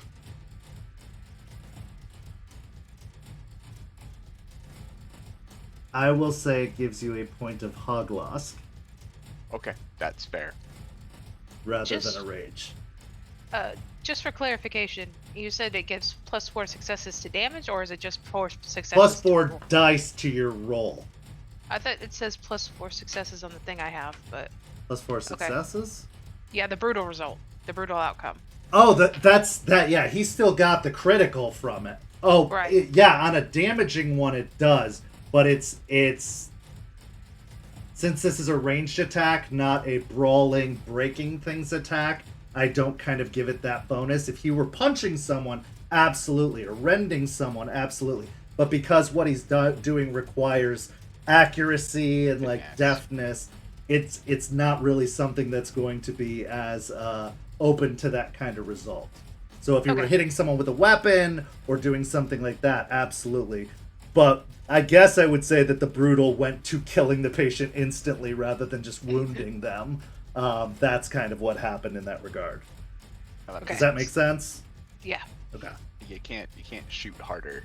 It Right. just shoots. Right. It's hard to decide where it goes, so. Okay. Next round. Aspen, you are untouched this round, unless you haven't something that you wish to do. You said you were just going to guard the doorway. Okay. Because of Joseph's shot, the one who was assaulting you went back into hiding to avoid the bow that was aimed at him versus throwing another scalpel at you. Okay. Next round. Declare your intentions. Aiden, you have the severed head of this Nosferatu in your hands, and you can feel it kind of decaying and wilting within your hands. What would you like to do? They can just like toss it off to the side and look for the next target. All right, give me a wits and awareness to see if you can find it. Who you find. Who? You are too enraptured in the prey that you have destroyed to pay attention to really any of the other surroundings or spotting anyone right now. Jester, you are approaching towards the individual who has ducked underneath one of the gurneys and seems to be scooting along the floor. They have not vanished from sight, however, so you can see them for the moment. Okay. I'm gonna reach in and strike and try to drag them out from under the gurney. Okay, so you attempting to use your kind of like, well, you went into Hispo form, so you're a human right now. So you're going to just try to grab I them thought. and kind of... Did I say Hispo? Hispo is the wolf form. Oh, Hispo, right, sorry. So you're going to try to grab your claws into them and kind of drag them out, or use your mouth to grab their leg and kind Yeah. of pull them out? Okay. I'm gonna Yes. use my mouth to try to grab their leg. Okay, so give me a strength and brawl attack there. Aspen, still guarding the doorway?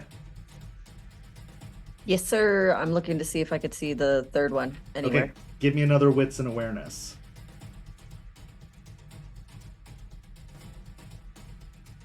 Three. 3 successes. Okay.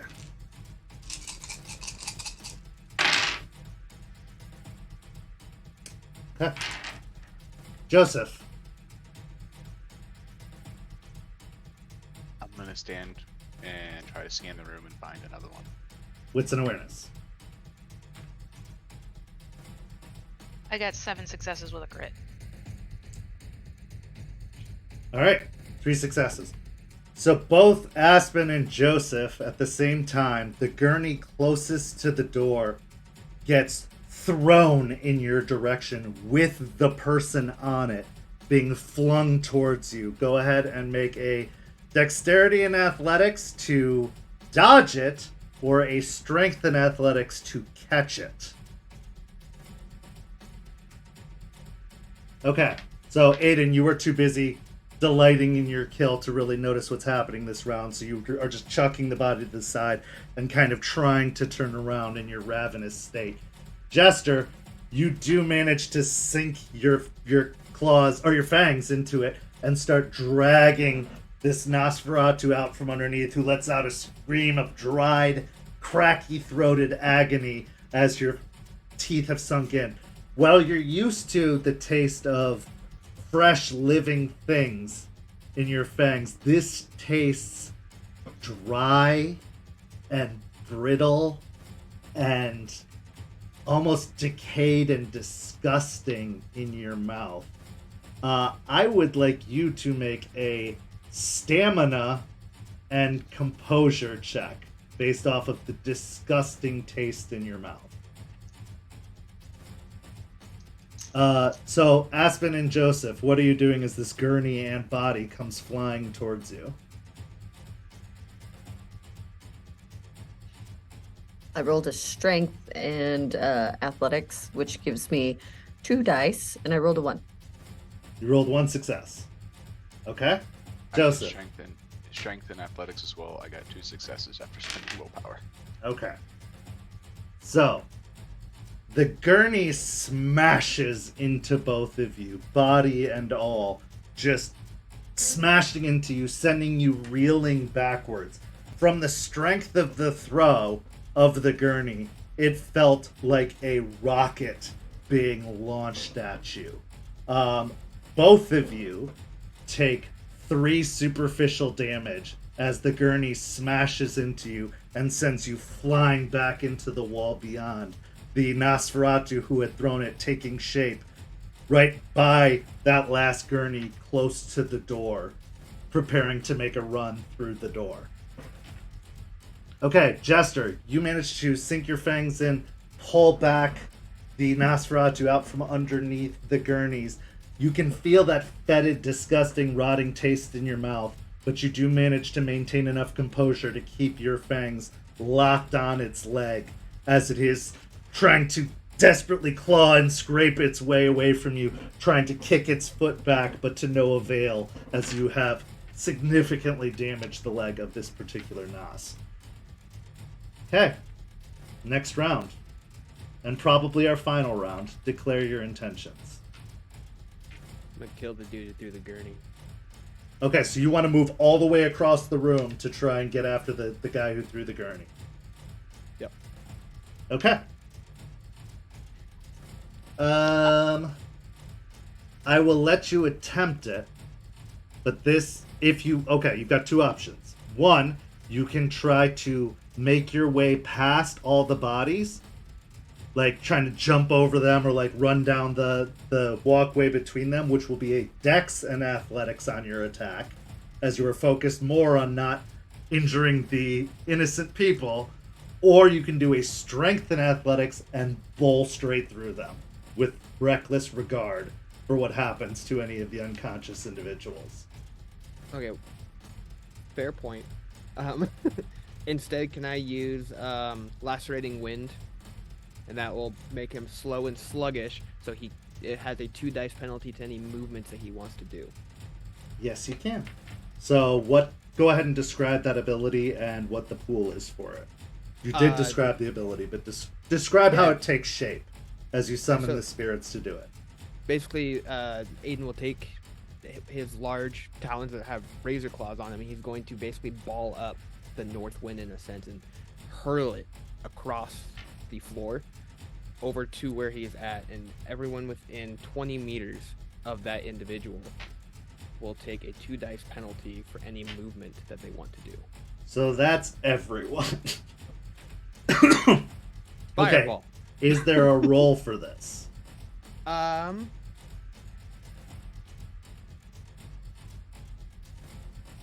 Yes, it is Dex and Athletics, and That's for them to avoid it, but what's your attack? What's your right roll? Oh. Is there? I have to do a Or gift roll, I should say. I have to do a Resolve in Honor. Okay, so roll Resolve in Honor. Everyone else roll Dex and Athletics to oppose his Resolve in Honor to see if they are made sluggish.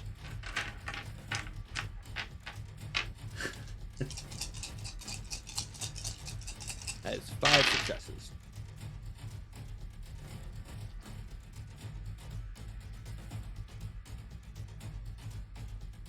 One success, okay. 7 successes. So, as he kind of rakes the air, almost like long, sharp talons of wind whip off across the room, sending the dressing gowns and the beds, the bed sheets flapping in the wind almost violently as it rakes across the room, hitting Aspen, hitting the Nosferatu, hitting Jester, hitting Jester's Nosferatu.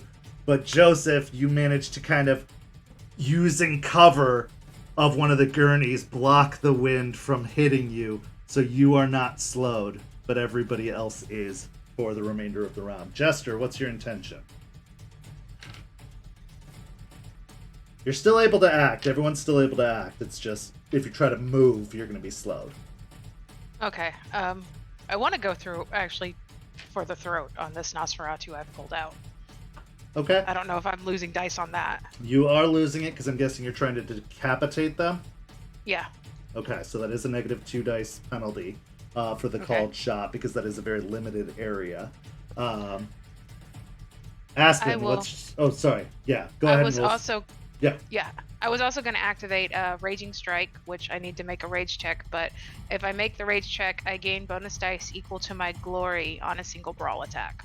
Okay, so go ahead and make the rage check. Good. Okay, so you can add the dice to your glory, or from your glory. Can't you take away a willpower, right? Yes, because you didn't kill anybody, yes. Aspen, what's your intention? We see the other one now? Mm-hmm. Both of them are visible now. One's being dragged away by Jester. The other is standing from where they threw the gurney at you. And they are making towards the doorway, although they're not going to be very successful with that wind that just happened. I will attempt to bite them. Okay. Go ahead and give a strength and brawl. Joseph, what's your intention? I'm gonna shoot him. Okay. Give me your dexterity and athletics. Okay. So, Jester, what'd you roll on your attempt to go for the throat of this Nosferatu? Have you yanked them out from under the gurney? Now they are fully exposed. You're going to leap towards their neck and head. 8 successes. And I did spend a willpower, and that's my, now I'm all impaired at willpower, but okay. That's after this roll.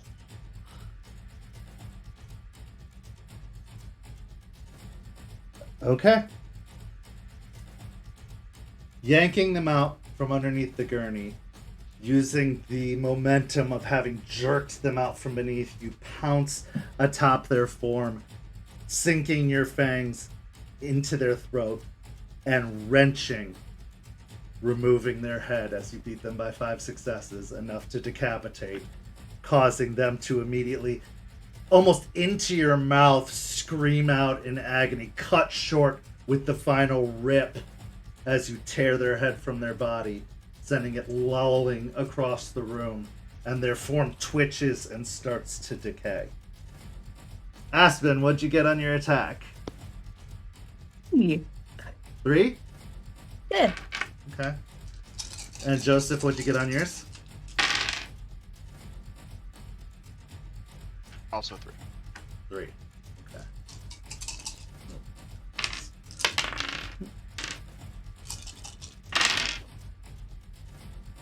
Okay. So, the Nosferatu, trying to get towards the door, feeling the wind kind of slowing their steps, turns to meet Aspen with a strike of his own as she comes in to bite him. Unfortunately, he got a messy critical and clobbers her with potence in the jaw, sending her flying back against the wall. Aspen, take 4 superficial damage. It would have been 8, but it's halved because you're in a form. As he just crunch, you can feel the bones crack in your jaw as he clobbers you and sends you sprawling.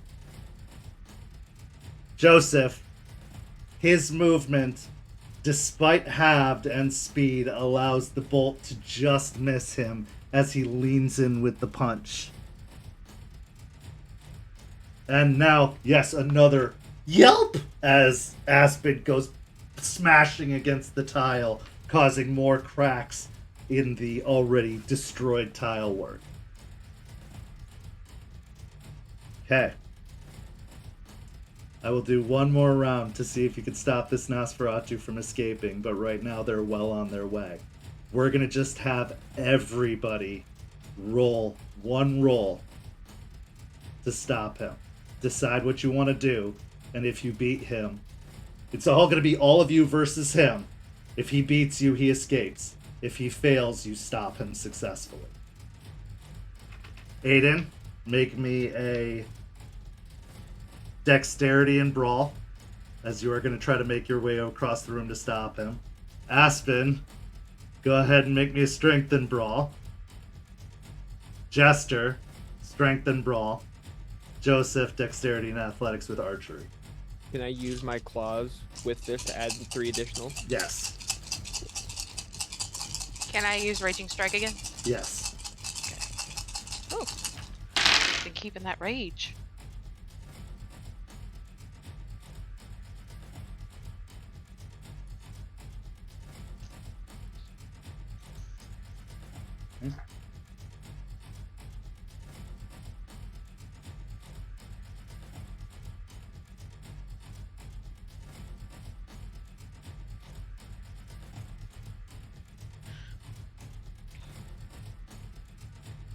Six successes.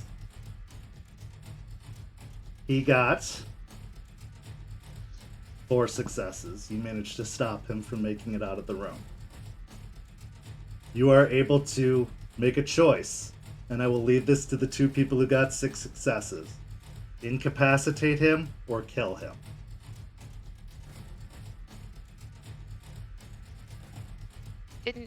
How many did you get, Aiden? 9. Okay. Oh, 9, sorry. Aiden, incapacitate him or kill him. He'll incapacitate because he knew the questioning needed to be done. Okay. With the rage boiling within you, you are in Krynos form. I'd like you to make a composure and resolve check to see if you can hold back the beast enough to stop from killing him. If you killed him, I would have just said it happened, but because you're trying to stop him, No, it's fair. especially after being shot, after thinking about your brother, after seeing all these bodies. Been a rough day. 5 successes. 5 successes. Okay. You managed to maintain your composure enough to keep him alive. Unalive, as alive as a vampire can be. But he is incapacitated.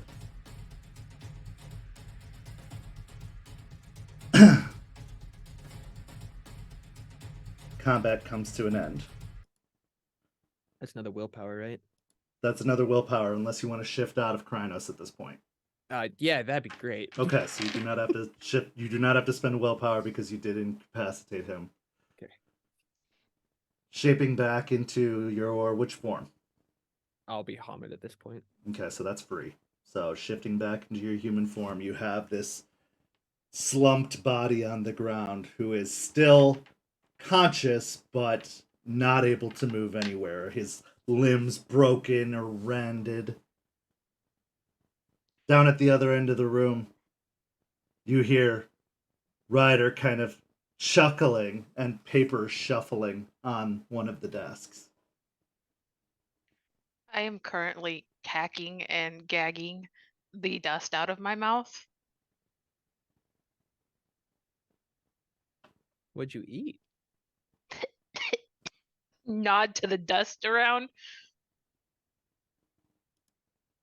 I didn't know there was food. I'll shim to Hamid. That was really gross. Vampires are disgusting. Oh. You hear the kind of shaking of papers down at the end where Ryder stands in his Hamid form, fully dressed. We got him. Got intel. Yeah. Bring that one, though. He's got answers, but I know where they're delivering. And he holds up a piece of paper that has several addresses listed on it. Let's get out of here. What are we gonna do about these people? Do an anonymous call. If we get rid of the guards, we can tip somebody off on it. Honestly, when the internet comes back, the people that are locked upstairs are gonna call out and people will find this place. I don't think we can help these people. They're deep. We can't do anything, but we can at least get rid of the evidence of the bodies we left behind. I'm gonna spend a couple rage and try to regen my health. Okay. Yeah, I'm gonna try and get my superficial taken care of. Okay. Aspen, what are you doing with your broken and battered form? I try and heal a little bit. Okay, go ahead. So, let me make sure I have the stats right. So, Hamid form, you cannot heal. Oh, that's right. She hasn't switched back yet. No, I meant the others that did shift Oh, into okay. Hamid form. You cannot heal in Hamid form. Yeah, I'll take care of it later. But you can shift into another form if you'd like to heal. I'm still doing all right. I think lupus you can't heal either. Lupus you cannot, but Hispo you can, and you were in Hispo Okay. form, right? Right. So it's 1 superficial per rage check. I lost one of my rage, but I was able to heal my superficial. Okay, because you're in Glabro, right? Yeah, I'm staying in Glabro. Okay. Look down at my form, like, because I'm naked, because I don't have a rite of dedication yet. And then I'll switch back to lupus. Okay. It's free. So we got information. We got a leech. Yeah, I'm gonna grab all my arrows and the one.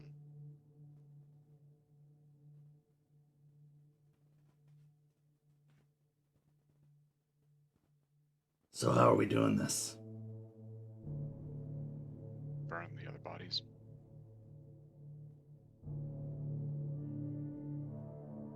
Okay.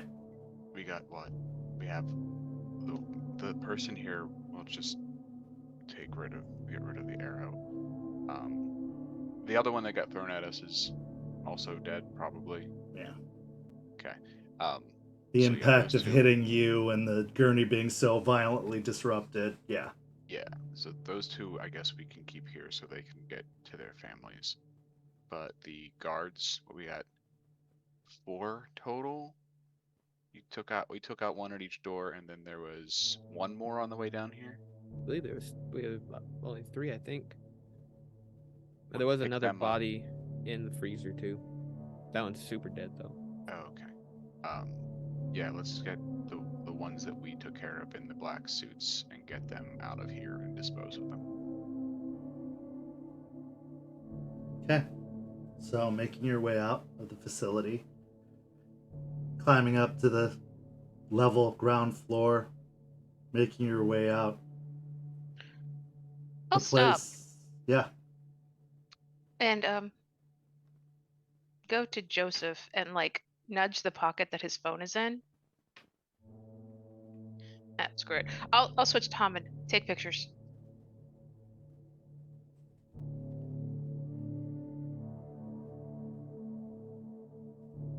This place is connected to a group that does a lot of damage. And if I can put this as part of a conspiracy, it could be useful. It will definitely, it would actually stop them from using this place because eyes will be on this place. We can't publicize this. Why not?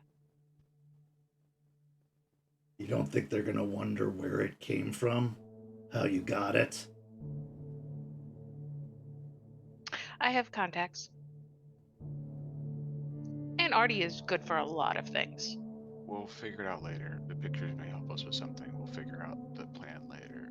I have a splitting headache. Let's take care of these bodies. What are you guys doing with the incapacitated? I'm carrying him. Okay. I'm also destroying the blood in the room. And the freezer. Aiden's gonna try and fix the door that he broke though. It's not very Feels bad. helpful. No. Just turn off the freezer so it overheats Yeah. the blood. That's why you're the one that thinks about things like this. It's probably a better idea. So there is like a panel box on the side for a separate like circuit breaker for the freezer. Just pulling the lever shuts it down, and you can hear it whirring down quietly. Making your way out, stopping to scoop up the bodies, and making your way towards the van, or towards the Jeep, out the back entrance. Everyone roll me a wits and awareness.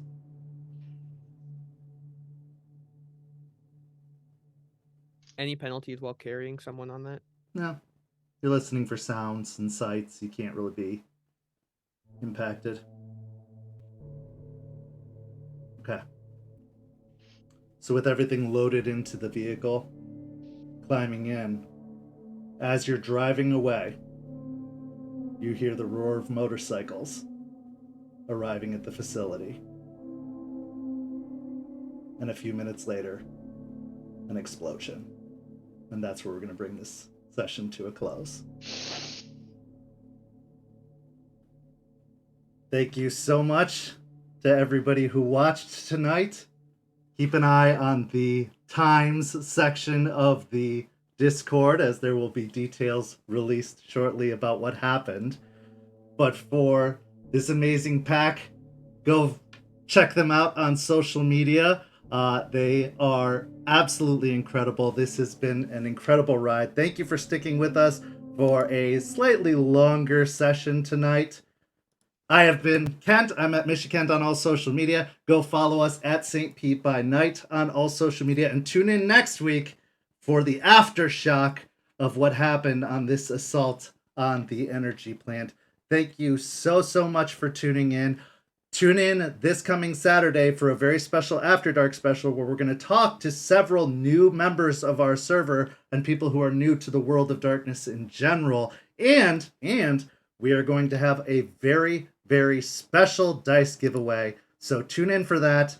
Thank you so much for watching. We'll see you next time. Have a good night, everybody.